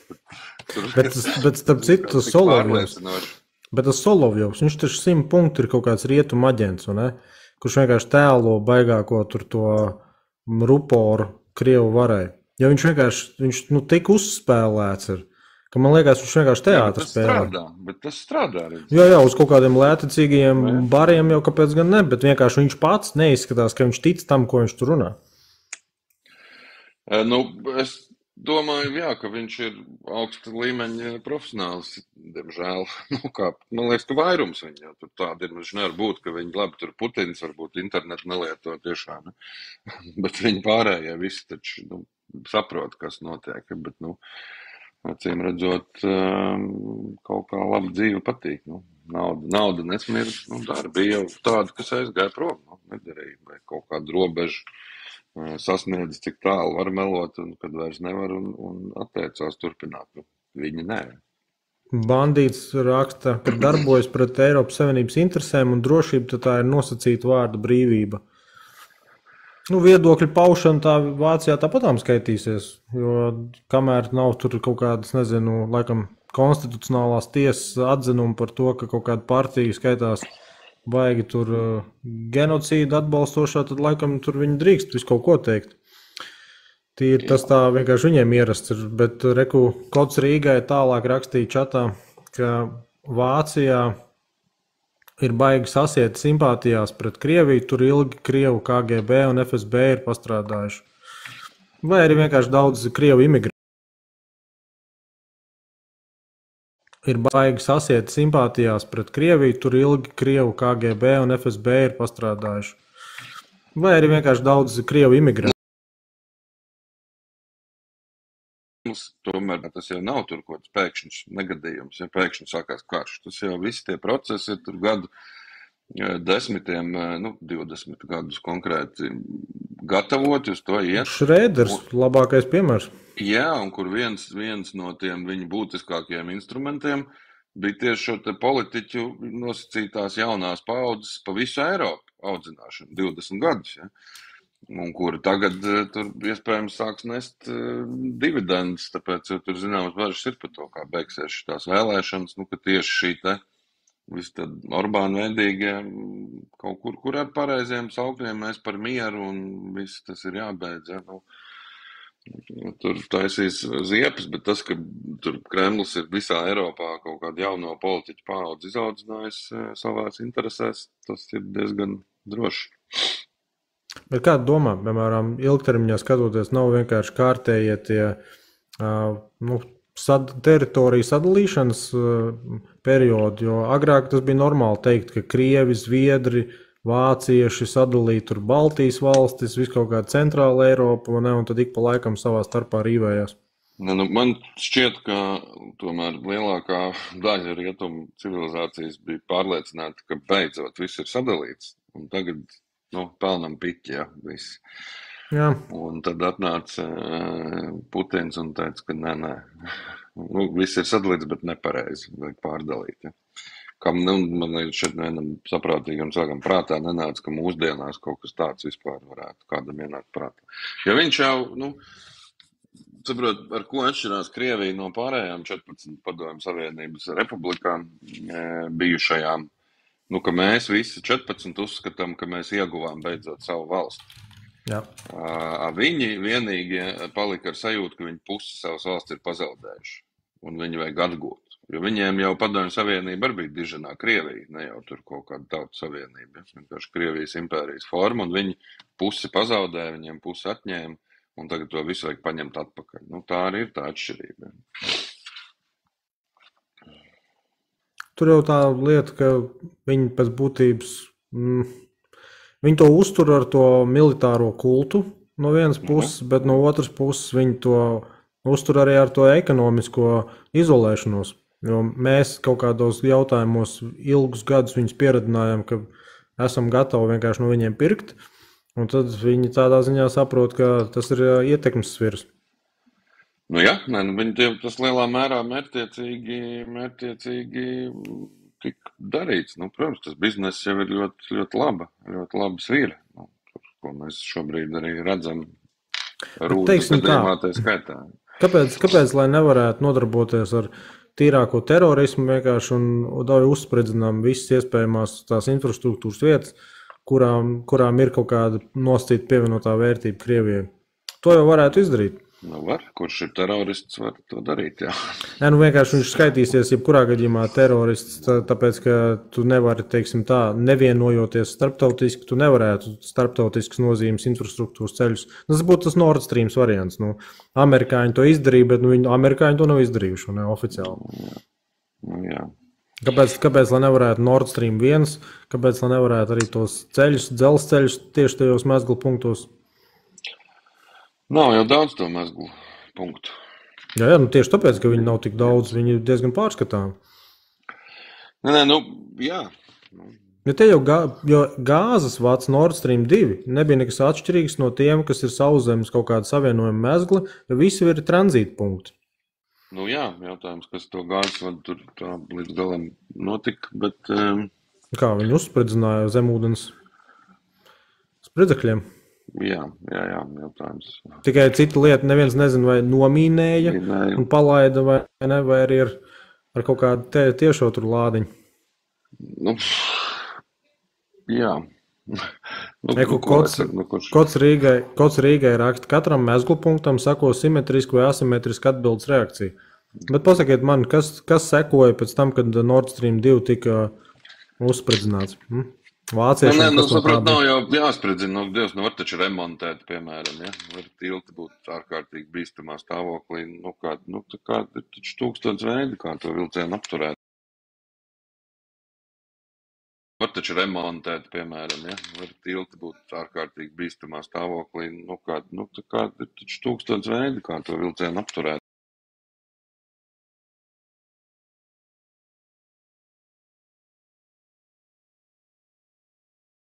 Bet tagad jau viņš tāpatām vēl nav. Jā, bet tā smagajiem tur jau viņš kādu laiku nebūs. Es nezinu, Kods Rīgai varbūt var izstāstīt, kas tur ir to tiltu 5 stundas, man liekas. Jo tur jau laikam ar Rīgas infrastruktūru daudzās vietās būs bēdīgi. Vāņu tiltam jau arī viņi laikam nav pat paredzējuši, kad varētu būt kaut kāda sanācija. Rīgas infrastruktūra daudz kur ir bēdīgi, visur, jā. Un šito es atceros savulaik, kad es vēl biju Nacionālā apvienībā, tad mēs gājām uz tiem kongresiem, un tad vienmēr bija aizmirst to Džeku, bet viņš vienmēr rādīja to prezentāciju, kā Ušakovs izzog Rīgas budžetu. Un tad vienmēr tur redzēt, kā viņš aizņemās, redzēt, kā viņš noved tur to saimniecību līdz gruntī, redzēt, tas tik nozīmē to, ka nākotnē vajadzēs Rīgas īpašumus privatizēt, lai tikai vispār būtu kaut kādu veidu līdzekļi. Jā, tagad bija iespēja to izdarīt savādāk, bet kaut kas nesanāca, laikam atkal nezinu, kāpēc. Zin kā, lielā mērā es to domāju, ka mums Latvijā, it kā ir tas uzskats, ka mums ir šausmīgi slikti ceļi, piemēram. Bet patiesībā Latvijā kopumā tas ceļu stāvoklis ļoti strauji uzlabo. Visas lielās šosejas plus mīnus ar dažiem izņēmumiem ir faktiski sakot, bet viss tas briesmīgais iespējas rodas no tās braukāšanas pa Rīgu. Kad brauc pa Rīgu, tev liekas tiešām, ka viss ir ārprāts. Ja? Tu zini, Jūrmalas šosei arī neizskatās tik svaigi, kā bija. Līdz Rīgas robežai, ja tu esi pamanījis. Aiz Rīgas robežas ir viss kārtībā ar Jūrmalas šosei. Tā, Kots Rīgai ierakstīja Rīgas infrastruktūra bēdīgākais stāsts, jo izskatās, ka tur džeki ir strādājuši savā karaļvalstī. Es fiks paņemšu lādēšanas vadu, bet tu droši vari atbildēt to komentāru. Nē, acīm redzot, jā, kaut kādā karaļvalstī ir strādājuši. Ne Rīgas.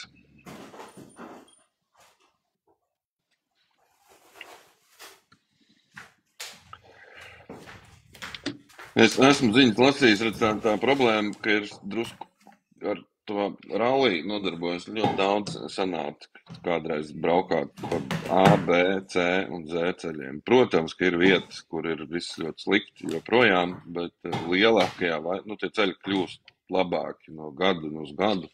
Viņi tiek sakopti atšķirībā no Rīgas ielām. Protams, ka vēl ir vietas, kur ir daudz ko darīt. Šeit bandīts bija rakstījis, Reini vai mūsējiem nevajag braukt mācīties uz Ukrainu, cik ātri var sakopt ceļu infrastruktūru. Vajag ne tikai ceļu infrastruktūru, tur ir, bet viņiem tas ir, tur Harkivā, piemēram, tas ir principi jautājums, ka ir no rīta vai pa nakti atlido raķeti, tad tur jau no rīta visam ir jābūt tīram un sakoptam. Bet tur ir, protams, arī cits stāsts, viņiem ir, tur, piemēram, tam pašam Harkivas esošiem, laikam ne iepriekšējiem mēram, kā reiz bija līdzīgi, kā mums Ventspilī stāsta, ka tur asfalta fabrika un tad maina asfalta segumu katru otro gadu. Tā kā, bet kaut kādai materiālai ieinteresētībai jau jābūt, lai būtu baigi čaklie un saimniekot rūpīgi, ne?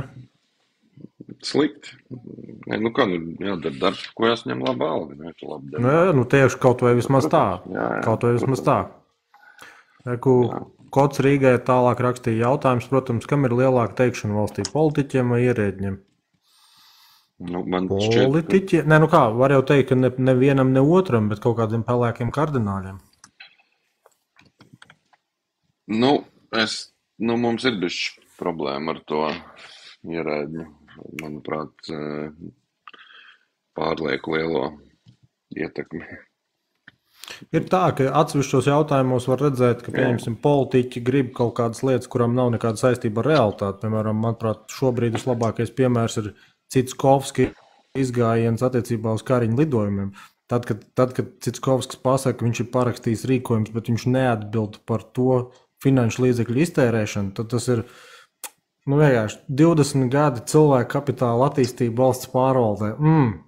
Tāda medusmājas, šitā pamēģina tiesāšu tā pateikt. Es parakstīju, bet es neatbildu par to. Katrs jau, protams, sevi mēģina glābt. Nē, man ir labie piemēri. Es saprotu, ir pirmos reizes, kad kaut kā politiķi grib, bet nevar, jo ierēģi neļauj, bet ir reizes,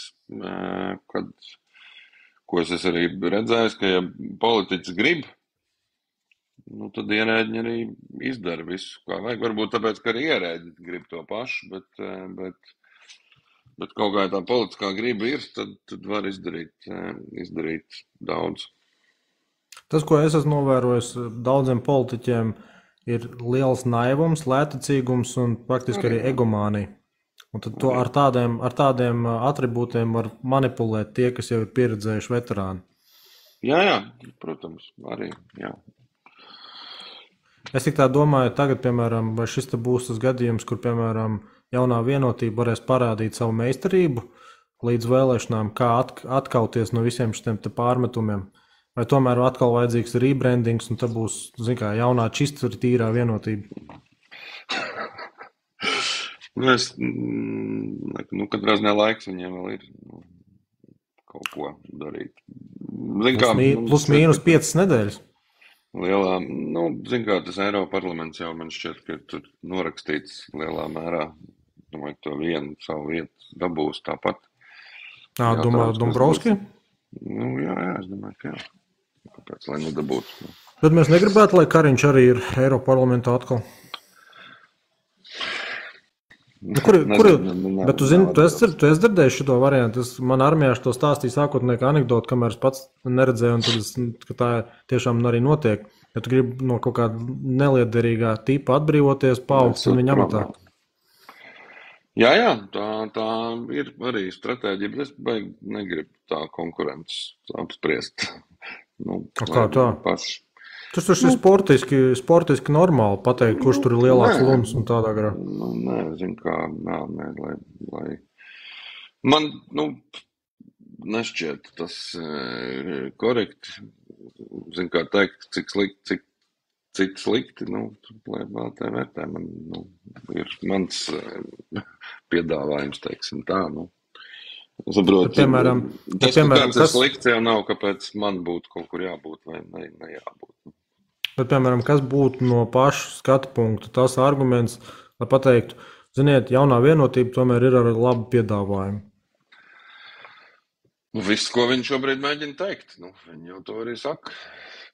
Pieredze un viss no tā izrietošais. To jau viņi visi saka. Jā, un tad nākamais atkal būtu teikt, jā, tieši tā, viss tas, ko viņi ir pēdējos 15, 20 gadus sastrādājuši Latvijā, tagad rezultējās visos šajos rādītājos, kādos mēs esam. Jā, rezultējās.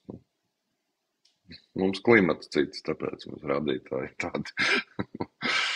Tas, protams, ir dīvaini, ka tādā ziņā, ka tie, kas ir 20 gadus pie varas, kaut ko pēkšņi ārkārtīgi sāks teikt, ka jā, mēs visu 20 gadus darījām nepareizi, tagad kaut kas jādara savādāk.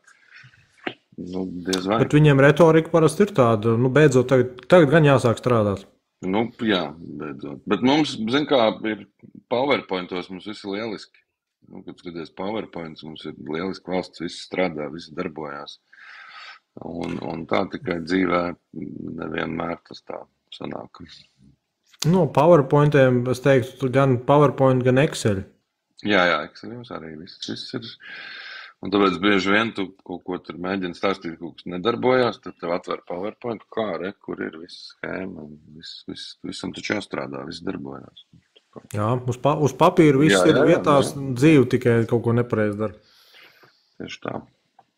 Bet tev nešķiet, piemēram, ka runājot kaut arī pēc Eiropas parlamenta vēlēšanām, ka pēc būtības tāda sabiedrības apātija, vienaldzība, vai vienkārši kaut kāda tāda vienkārši pašplūsma tur, viņi turpināsies, kamēr nebūs tomēr vēl lielāks satricinājumi.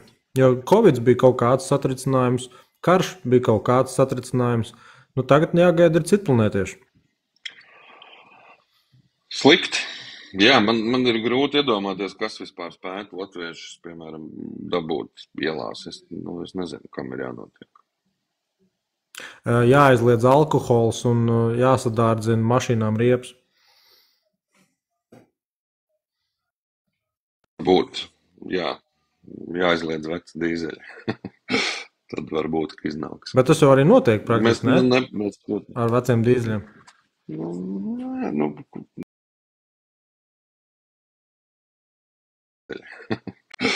Tad varbūt, ka iznāks. Bet tas jau arī notiek praktiski, ne? Ar veciem dīzeļiem.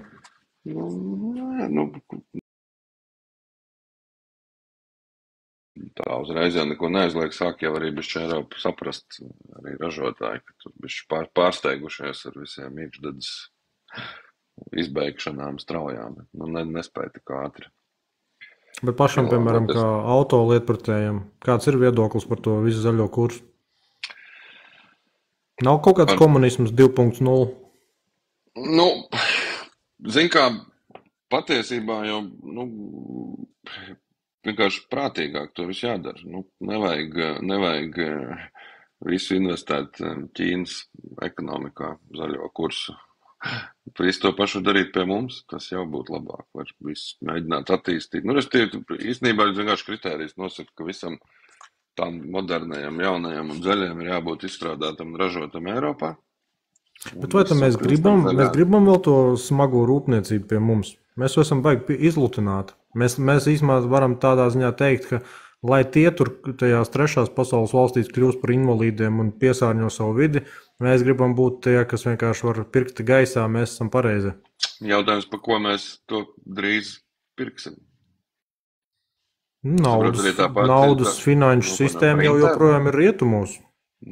Jā, bet saprot, tā pati autoindustrija, piemēram, kas ir viens no tādiem lielākiem, manuprāt, zaļā kursa failiem, jo kad noteica tā Euro 7 norma, noteica tādu, ka vienkārši ar iekšdedzes dzinēju nevar tehniski izpildīt. Nevis aizliedz iekšdedzes dzinējus, bet vienkārši noteica normas, kuras nevar ar iekšdedzes dzinēju izpildīt. Tās emisijas, ja? Jā. Un tā atšķirība ir tā, ka līdz šim viņi bija noteikti, ka tev vidēji jāievaro noteiktais apjoms. Tad viņi pataisīja pa maksimālais, kāds drīkst būt. Un, kas loģiski noveda pie elektroauto, un līdz ar to visu to Eiropas 100 gadu know-how pieredzi, ar ko viņi bija priekšā tiem pašiem ķīniešiem, vienkārši izmet ārā, un tad atklāja, ka izrādās ķīnieši prot daudz labāk pieskrūvēt riteņus mobiliem telefoniem. Un, Ķīnas autoindustrija plaukst un dzeļ. Tad tagad būs jādomā, ko darīt ar Eiropas autoindustriju, kas ir liels donors, tā kā budžetam Eiropas kopējiem. Ja? Un nemaz nenāja par to, ka tur ir ārkārtīgi pakārtots apakšā daudz citas industrijas apkalpojušās, ja, kas tur ražo, ātrumkārbus, turbīnas, veļ to visu izpūtējuši. Un protams, ka var jau pāriet uz to elektroauto, un uz to tāpat gāja, jo elektrība, grozies kā grib, ir efektīvākais enerģijas pārneses veids. Zuduma maz ir. Iekšdedzes zinājumi ļoti daudz zuduma enerģijas. Un līdz ar to tā pārējā būtu loģiski, tikai kaut kā lēnāk pielāgojoties visam. Bet tas ir noteikti ar likumu izdarīt parīt, nosacīt, un no tā izrietošām sakām.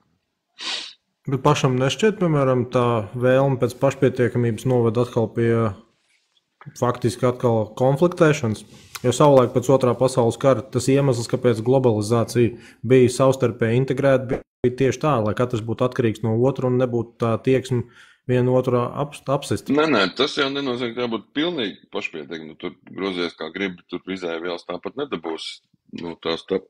Tāpat no Ķīnas būs jāved, ja? Bet vismaz kaut ko darīt varam arī paši. Bet tas jau tas jautājums par konkurenci, jo tu nevari, teiksim tā, bez kaut kādiem aizliegumiem, bez kaut kāda protekcionisma, vienkārši ekonomiski izdevīgi to izdarīt. Tarifi, kaut kas tāds. Tā var arī tots beigsies, tev būs tur gribot, negribot tām mašīnām, muita jāliek, vai arī, protams, Ķīnas ražot Eiropā, teiksim, Man šķiet, šobrīd ir tā, ka, piemēram, rietumu lielie giganti, kas ir tādi konglomerāti, viņi ir ļoti daudz ieguldījušies Ķīnā. Manuprāt, tas ir laika jautājums, ka pēc 50-60 gadiem viņi vienkārši uzurpēs varu tur. Iespējams. Un tad Ķīna būs mūsu, tā kā Eiropas Savienības un ASV kaut kāda kolonija. Kā jau agrāk bija Britiem. Šaubos, man liekas, drīzāk. Bet viņi tiecās, tas īpatnējais, lai arī krievi, ķīnieši, visu kaut kādu šitādu baigi bravūrīgi runā par to, kādi viņi tur ir savējie, bet viņi pēc idejas tiecās pēc rietumu kultūras. Ķīnieši? Jā, viņi tiecās pēc džinsām, pēc popmūzikas, pēc vietāluruņiem. Jā, tur ir. Ķīnieši? Jā, viņi tiecās pēc džinsām, pēc popmūzikas, pēc vietāluruņiem. Jā, tur ir. Kopē un ražo, un mēs tikai izstrādājam, bet līdz beigsim ir izstrādāt. Ar to tur beigsies. Kopumā man šķiet, ka mēs vienkārši esam eksploatētāji Ķīnai joprojām. Un tā visa retorika par to, ka Ķīna būs baigā superlielvalsts, tā ir tikai domāta, lai vienkārši atturētu kaut kādas lielākas prasības no tīri ekonomiskajām grupām rietumos. Jo pēc būtības ap šito laiku mums sen jau vajadzēja būt tādās attiecībās ar Ķīnu, ka mums ar tevi tur ir savējās kaut kādas tur bezmazliet villas. Mums ir ļoti grūti ar Ķīnu tādas attiecības izveidot, jo mēs, kā tajā anekdotē, kur latvieti Ķīnā satiek ķīnietis un prasa no kurienes, no Latvijas, cik jūs esat, nu, tur 2 miljoni nepilni, nu, kurā viesnīcā jūs dzīvojat. Mums tas mērogs ir, nu, tur galīgi vienu kvartālu izmērā. Jā, bet tāpatām tā ir liela daļa vienkārši, kā lai saka, masa. Jo Ķīnā, redz, atšķirība tāda, mēs jau esam tādā ziņā pieraduši pie tā, ka 90% ir kaut cik izglītoti, ja, analfabētisms mums ir ļoti zems bijis jau kaut kāds pēdējos 200-300 gadus un tā tālāk. Tur, trešās pasaules valstīs, tas ir reāli pēdējo, 70 gadu, varbūt parādība, ka lielākā daļa vispār prot lasīt, rakstīt. Jā, bet viņi ļoti, ļoti strauji mainās, bet, zin kā, es neesmu baigais Ķīnas un vēstures Ķīnas eksperts, tāpēc es baigi dziļi tur tajā negribu. Bet tagad mums Latvijā būs jābūt kaut cik ekspertiem par Indiju laikam. Tie mums tā kā otrās klases pilsoņi jau sabraukuši. Jā, varbūt, jā, daudz, jā, pakistānieši, indieši. Jā. Studenti. Un tad rēķina pēc kaut kādiem 5-7 gadiņiem jau vajadzētu elektorātiņam arī veidoties no sanģitiem. Jā, tā man ir liela mīkla, kā viņi, zin kā, kamēr mēs te diskutējam, laist vai nelaist kaut ko iekšā, tikmēr tu skaties un brīnies, kas notiek uz ielas vienkārši, nu, kur viņi vairojās. Kā, es saprotu tā, ka pēc būtības tas aizsākās krīzes laikos, un tad, kad bija tās uzturēšanās atļaujas tirdzniecības, tas bija viens no tādiem veidiem, kā krievi un ķīnieši varēja tīpaši savu kapitālu tā kā noparkot Eiropas Savienībā. Bet tad, kad bija jau kaut kāda, es neaizmirsu, kas tur tā iniciatīva tomēr paaugstināt tos sliekšņus un mazināt tās iespējas, tad tie, kas bija to biznesu uzsākuši, viņi gribēja apskatīties, kur ir tās alternatīvas. Un tad šobrīd vistuvākais, acīm redzot, ir kaut kāda veida masveida izglītības, studenti. Studijas, jā, es saprotu, ka viņi ir studenti, jo es saprotu, ka arī augstskolām kaut kādiem kritērijiem ir vajadzīgi ārvalstu studentu skaits. Jā, un tā kā, jā, bet man tas arī šķiet dīvaini, ka var tik, un es brīnos, kur laiku viņi visi tur vēl arī mācīties paspēja. Ir tā, ka es dzirdu, man ir īrnieki gan no indiešiem, gan no šrilankiešiem, tā visvairāk. Un tad šrilankieši man uzkrītoši ir ar to, ka viņiem ir pārsvarā visiem studentu vīzas, viņiem arī ir tās Bolt-Volt somas, bet viņiem visa tā ideja tāda, skāja Eiropas Savienībā, un tad plus mīnus pēc gada jau skatīties, kur ir lielākas tās komunas ar šrilankiešiem. Un šobrīd ir izkristalizējušās Portugāla un Itālija. Un tad viņi vienkārši piesit kāju un aizmauc, piemēram, no Latvijas uz Portugālu vai uz Itāliju. Ko viņi tur dara, cik viņi legāli tur uzturās, nav nejausmas. Jā, tā mēs te lēnām zaudējam visu. Es nezinu, vai zaudējam, pēc būtības bez viņiem es nevarētu pasūtīt tik izdevīgi ēdienu, kā tas ir. Nē, tad šajā gadījumā, es domāju, Eiropa kopumā mēs vēl jāsalīdzinoši labi turamies, bet... Tu domā par tīri to populācijas kritumu? Jā. Labi, bet vai, teiksim tā, vai mums būtu iespējams tagad kaut ko pa 180 grādiem mainīt? Jo kopumā ņemot tā dzīves ērtību, ko kopa mums veido arī to slinkumu? Nu, tas ir tāds neizbēgams, laikam, attīstības cikls. Nu, jo labāk tu dzīvo, jo labāk sabiedrība dzīvo, jo mazāk bērnus neskādēļ.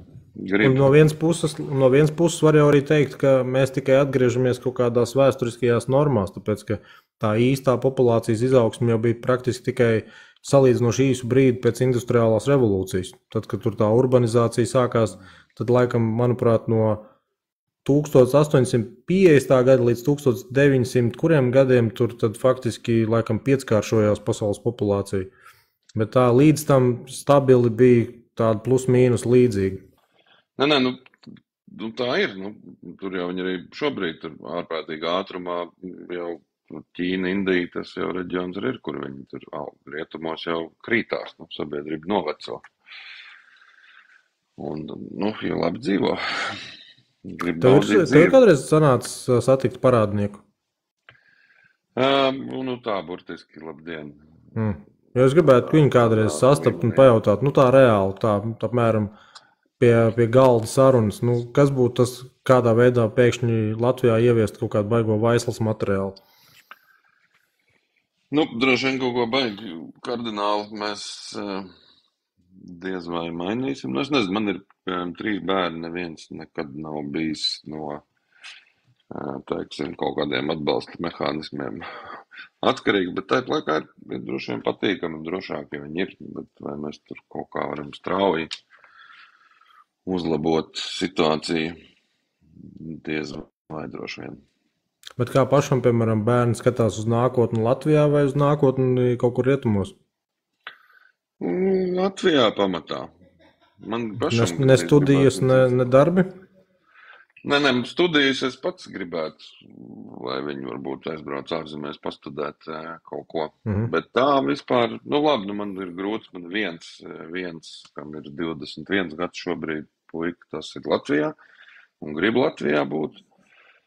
Nu, 2 vēl ir pa mazu, lai spriestu par tādām lietām. Jo to, ko var redzēt, tas ir tiešām, vismaz runājot par studijām, ka, jā, kamēr Latvijā ir tā nosacītā studiju vide diezgan ierobežot, LU, RTU, RSU, vairāk un mazāk. Jā, teiksim, ja kāds grib par kaut kādu veterināru ārstu, tad droši vien LLU, kas tur vēl, bet tā kopumā, jā, ja grib kaut kādas baigi specifiskās lietas vai kaut kādas baigi pasaules līmeņa lietas, nu, tad rietumi gribot, negribot, Amerika vai Britānija.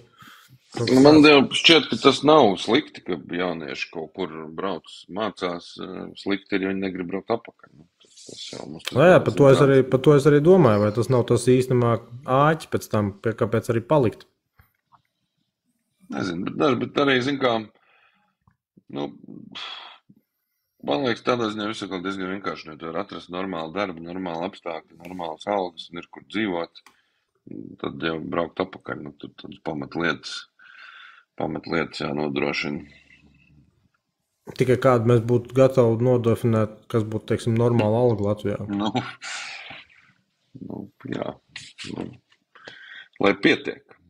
Saprot, man šķiet, ka faktiski to sabiedrības labklājību jau nenosaka, cik tev ir lielas algas labi apmaksātos amatos, bet cik tev ir lielas algas tieši tajos vienkāršākajos darbos.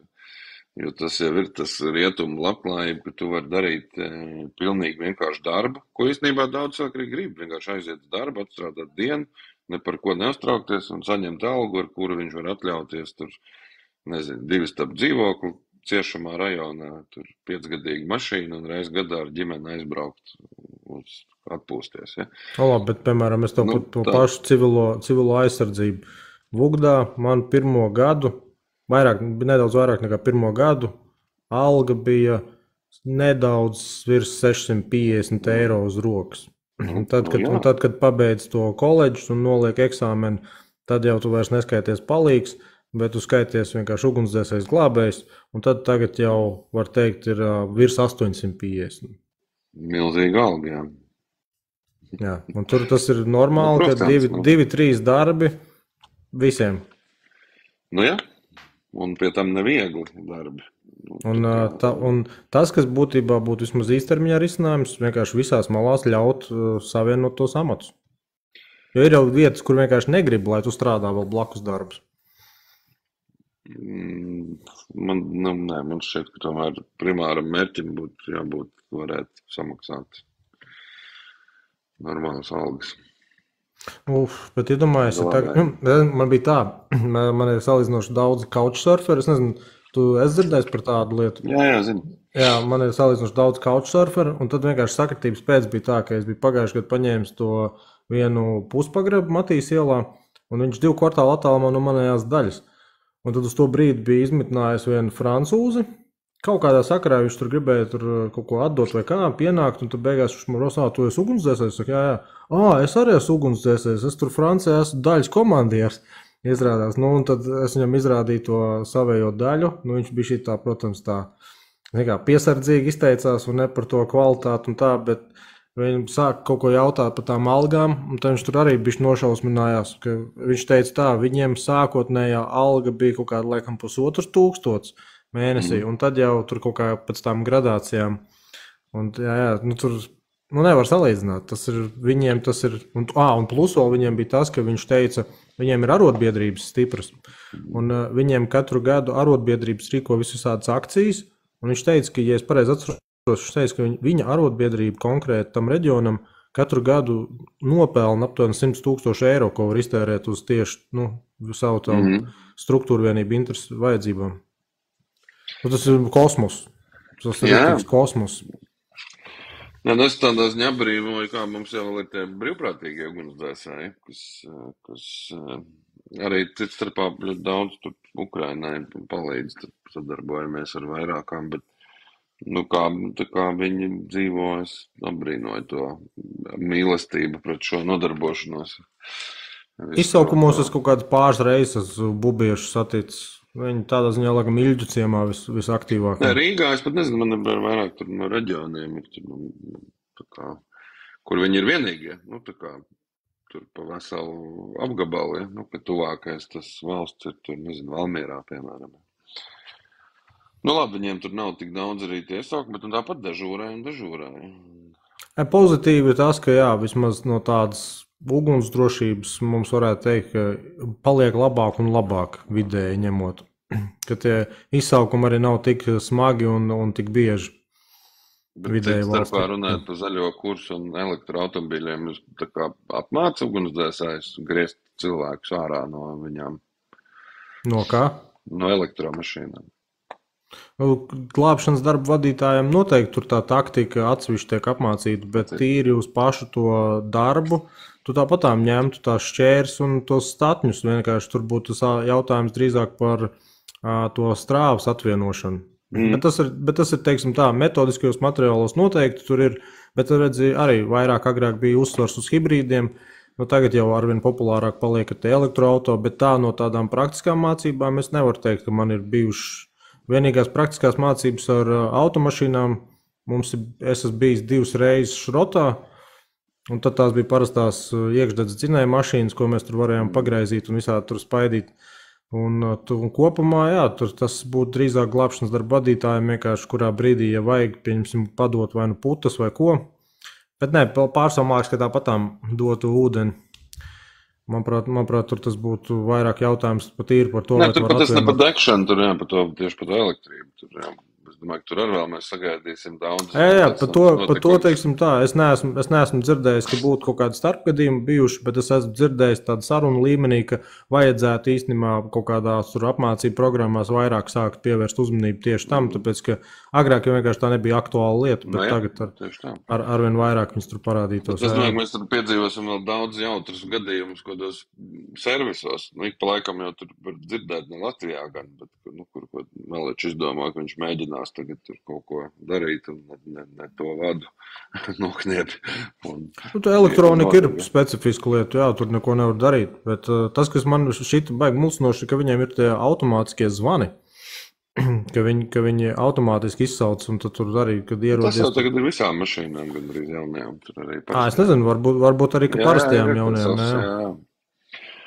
Tur es gan nezinu, vai šis, bet man iespējams, ka arī šis vai tik nebija kaut kāda obligātā prasība no kaut kāda gada jaunajiem modeļiem, ka ir jābūt tai funkcijai iekšā, līdzīgi kā airbagiem. Bet tas, es nezinu, varbūt kļūdos. Tas var būt tā, ka kaut kāda standarta jau attīstās uz laiku.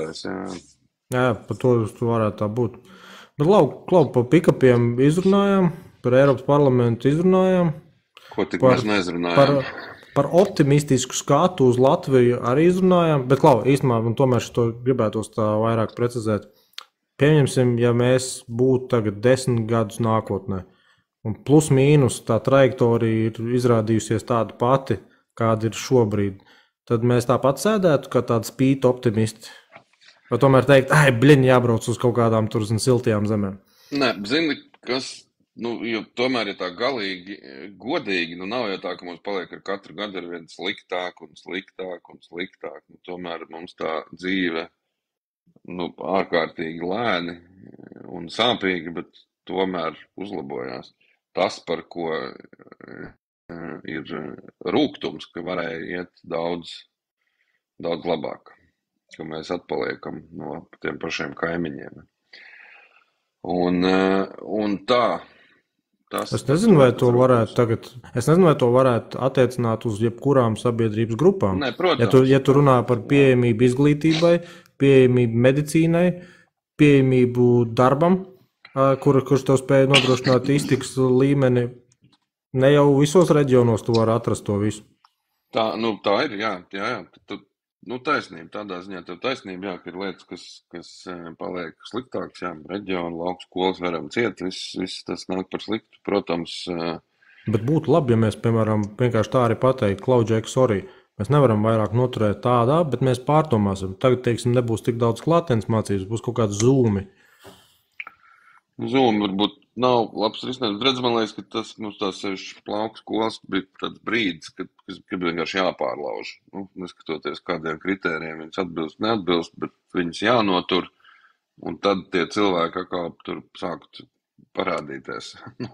Bet kas ir vista un kas ir ola šajā jautājumā? Vai tad nav tā, ka parasti ir darba vietas un pēc tam ir tikai viss pārējais, bērndārs un skolas? Jā, bet saprot, ir tādas lietas, kas ir automātiski izslēdzošas kaut kādas vietas.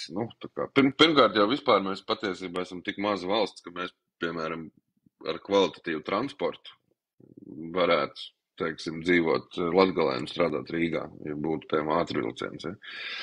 Mēs esam maza. Mums ir uz tālāko punktu ir 3 stundas nesteidzīgi braukt. Ja? Un tādā ziņā jau mēs varētu attīstīties diezgan plaši. Man liekas, ka arī sabiedrība pēdējā laikā tomēr ir pieprasījums sevišķi visu to attālināto darbu. Pārvākties uz tiem laukiem dzīvot.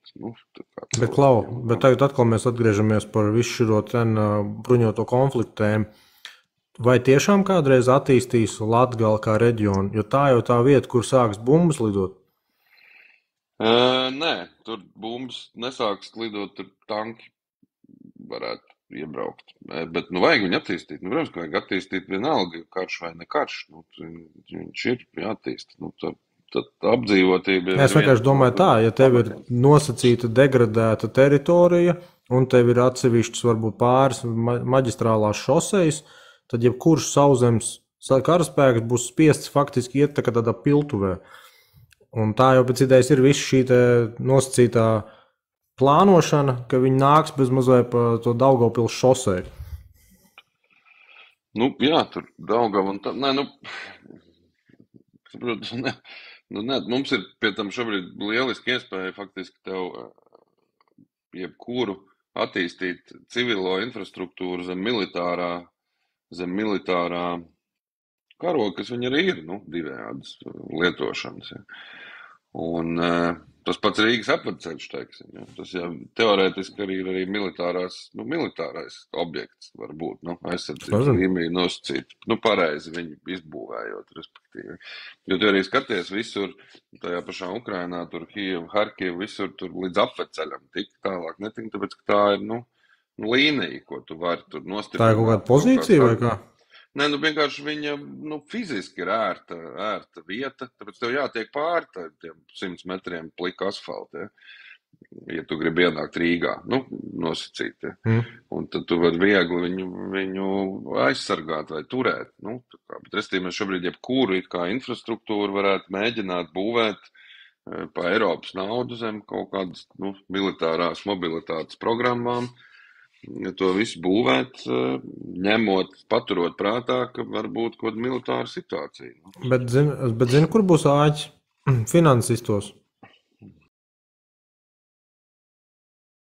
Prātā, ka var būt kaut kāda militāra situācija. Bet zini, kur būs āķis? Finansistos. Iniciatīva kaut kā mistiski spēja īstenot. Atkal nepamēģinās, neuzzinās. Nē, par to nav stāsts, ka vajag uzturēt kaut kādu noteiktu to dzīves sparu visās tajās situācijās, bet skaidrs ir tas, pieņemsim, Kots Rīgai arī čatā bija rakstījuši, ka Rīgas pašvaldības kapitāla sabiedrības ir izpildu direktoru pāraudzībā un pārbirokratizētas. Pēc būtības mums ir šāda situācija, ka cilvēki, kas it kā no vienas puses ir tajos orgānos, vienalga vai tā būtu pašvaldības, vai tā būtu vienkārši parlamenta jau likumdevēja funkcija.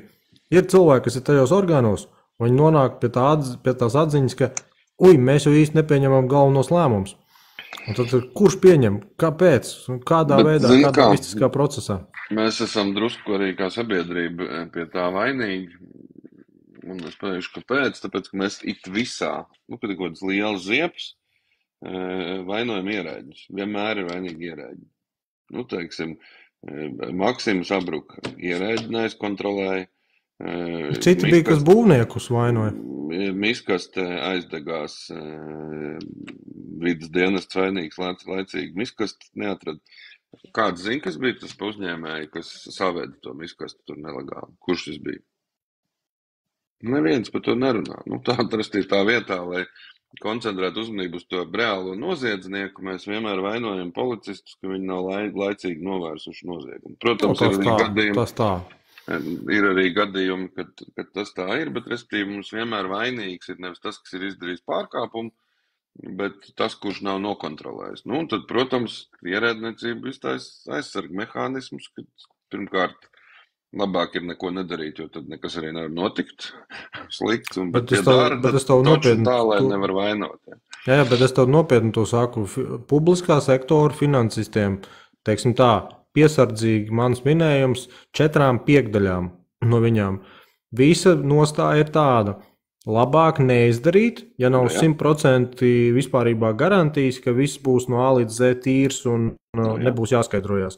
Pat ja ir kaut kāda pēc tam jautāšana no valsts kontrolas vai no kaut kādām revīzijas iestādēm, to jau uzskata, ka tā nedrīkst turpmāk. Vairs turpmāk nedarīsim, turpmāk neko, jo tas, ka uzdev jautājums, tas jau ir fuksēšana, tas jau ir tas, redz, kā mūs te izmīlēja. Jā, precīzi. Tāpēc es saku, ka vislabāk ir nedarīt neko. Mums jau viss tā likumdošana bieži vien tiek veidot ar domu, ka viņi raksti noziedzniekiem un tā, lai nevar izdarīt neko, jo tikai tad, ja nevar izdarīt neko, tad nevar neko arī nozagt. Tā loģika.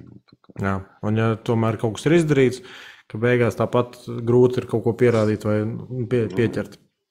Bet es gribēju tiešām redzēt, kā būs ar šo Citskovska lietu.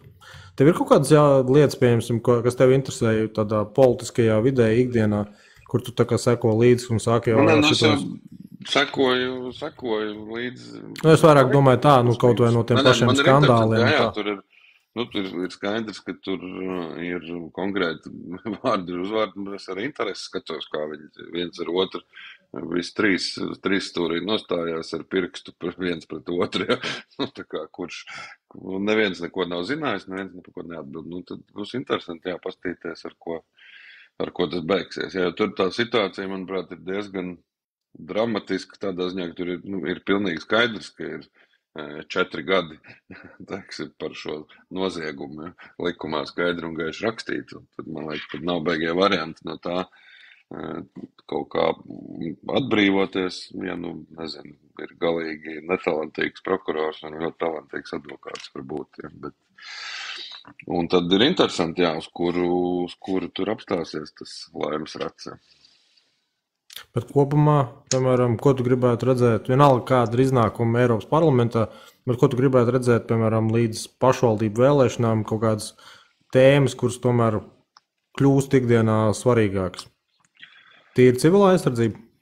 Nē, civilā aizsardzība pati pa sevi, protams, bet man ir, zin kā, es jau arī pirms visa šitā, tur man šķiet, ka mums ir tā nodokļu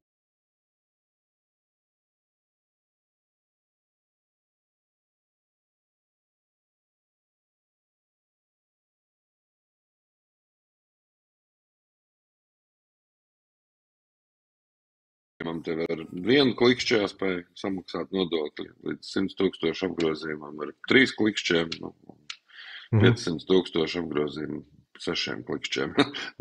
Es, protams, ļoti primitivizēju, bet, jo mums ir drausmīgi problēma, ne likmes, bet administrēšana. Viņi maksā dārgāk nekā paši nodokļi. Pārspīlēja, protams, bet tas, kas sevišķi mazam biznesam ārkārtīgi viss dārdzina.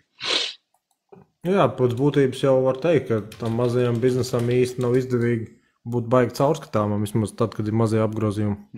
Protams, tev šobrīd jau, es nezinu jau pat cik tas maksā, bet tu atver sijā dari vai nedari, tev pirmā nauda ir jāinvestē grāmatvedī, nevis virpā. pat tad, ja tu neko vēl nedari. Tas man šķiet vienkārši nepareizi. Mums pēc būtības laikam būtu iespējams mācīties no Igauniem un no citām valstīm, bet man šķiet, ka mums nepatīk mācīties. Tīri kā tādai sabiedrībai mums patīk pašiem uz grābekļiem kāpt. Tieši tā, mēs mīlam grābekļus un pa viņiem bradāt, un kamēr neizbradāsimies, tikmēr nekas nebūs. Aiku Kots Rīgai uzrakstīja uz katru darošu, godīgu un varošu politiķu ir 3 slinki un nevaroši, nevaroši un 3 varoši blēži. Nu, teiksim tā, ja ir kāds prasmīgs parazīts, un tā arī ir prasme, vienkārši varbūt ir iespējams to parazītismu novirzīt kaut kādās produktīvās, konstruktīvās sliedēs. Man liekas, ka sliktas lietas pamatā notiek tāpēc, ka labiem cilvēkiem vienalga. Jā, bija tas teiciens, un vairums tie godīgie vienkārši noskatās. Ka to slikto cilvēku ir krietni mazāk nekā labo, bet viņi var darīt, tāpēc, ka labajiem ir vienalga lielai daļai. Nu, mums pieslēdzās arī ugunsdzēsēju arotbiedrības vadītājs, un viņš rakstīja, baigi vēl atnāca, par ko runa. Un pēc būtības par visu kišmišu ar rozīnēm. Mēs tādā ziņā par visu mašīnām, par politiku, par sievietēm vēl nepaspējām, par naudu arī ne. Jā, bet tā, jā. Es teiktu, starp citu, kā tev šķiet, pieņemsim, uz kaut kādu veidu debašu formātu, tev būtu kādreiz interesi? Ja man šito Kirsteins pagājušajā reizē ieminējās, es aizmirsu, viņš man uzskaitīja arī tos sarakstus, ar ko viņam interesētu, un tad viņš man tur teica, bet tu man tikai nepiedāvā kaut kādus progresīvos un attīstībai tie pārāk zili. Tas būtu interesanti viņu salaist kopā. Bet man tiešām šķiet tā burvība būtu palaist tā, ka ir kontrasts, ir kaut kāds absolūts konservatīvais, un tad ir vienkārši kaut kāds notāls, neoliberāls, naturāls. Jā, tādas spriedzes attīstīšanai tas būtu vislabākais. Jā. Bet tev, piemēram, kas būtu tādi politiskie spēki, kur tu teiktu, ja būtu, pieņemsim, kaut kāds TikTok debats, ka tu varētu pieslēgties tādā konferenču zvanā? Es varu ar visiem diskutēt, ar citiem piekrist, ar citiem. Nu, pagaidi, ja es tagad sarunāšu Krievu Savienību. Jā, es viņiem visu pateikšu, ko es par viņiem domāju. Ok, challenge accepted. Problēma ar to. Nē, es saku, būtu ņirdzīgi, ja varētu dabūt Ždanoku, kas viņai sakāms. Jo viņa kandidēt vairs nevar uz parlamentu. Nē, nevar, jā. Jā, bet tā kopumā, vienkārši, ko viņi latviešu auditorijai būtu gatavi tā pateikt tā? Es negribētu domāt. Ko jau stāstījis ar savu bēdīgo? Nē, bet iedomājies, teorētiski jau pastāv iespēja, ka sarunas beigās viņi tā jā, es tā tagad aizdomājos. Nē, tur nav skaidrs, ka viņi stāstīs, kā viņi visi ir dzimuši un viss pienākās un tā. Es domāju, ka neko jaunu viņi beig nepateikt. Varētu izprašņāt par to sadarbību. Reku Kots Rīgai raksta, Ždanokai jau tad daudz pēcnācēji, talantīgi. Jā, tieši tā, netrūkst. Labi, skatīsimies. Bet jā, es vienkārši tā domāju, ja izdosies, es labprāt tev sazinātos vēlreiz, ja man izdotos uz kaut kādām debašu formātu, kaut kāds konferenču zonu. Tad tikai jāizdomā varbūt kaut kādas tēmas, lai varbūt iepriekš jau kaut ko tā sagatavot. Jā, droši. Ok, labi, Reini. Liels paldies ar visiem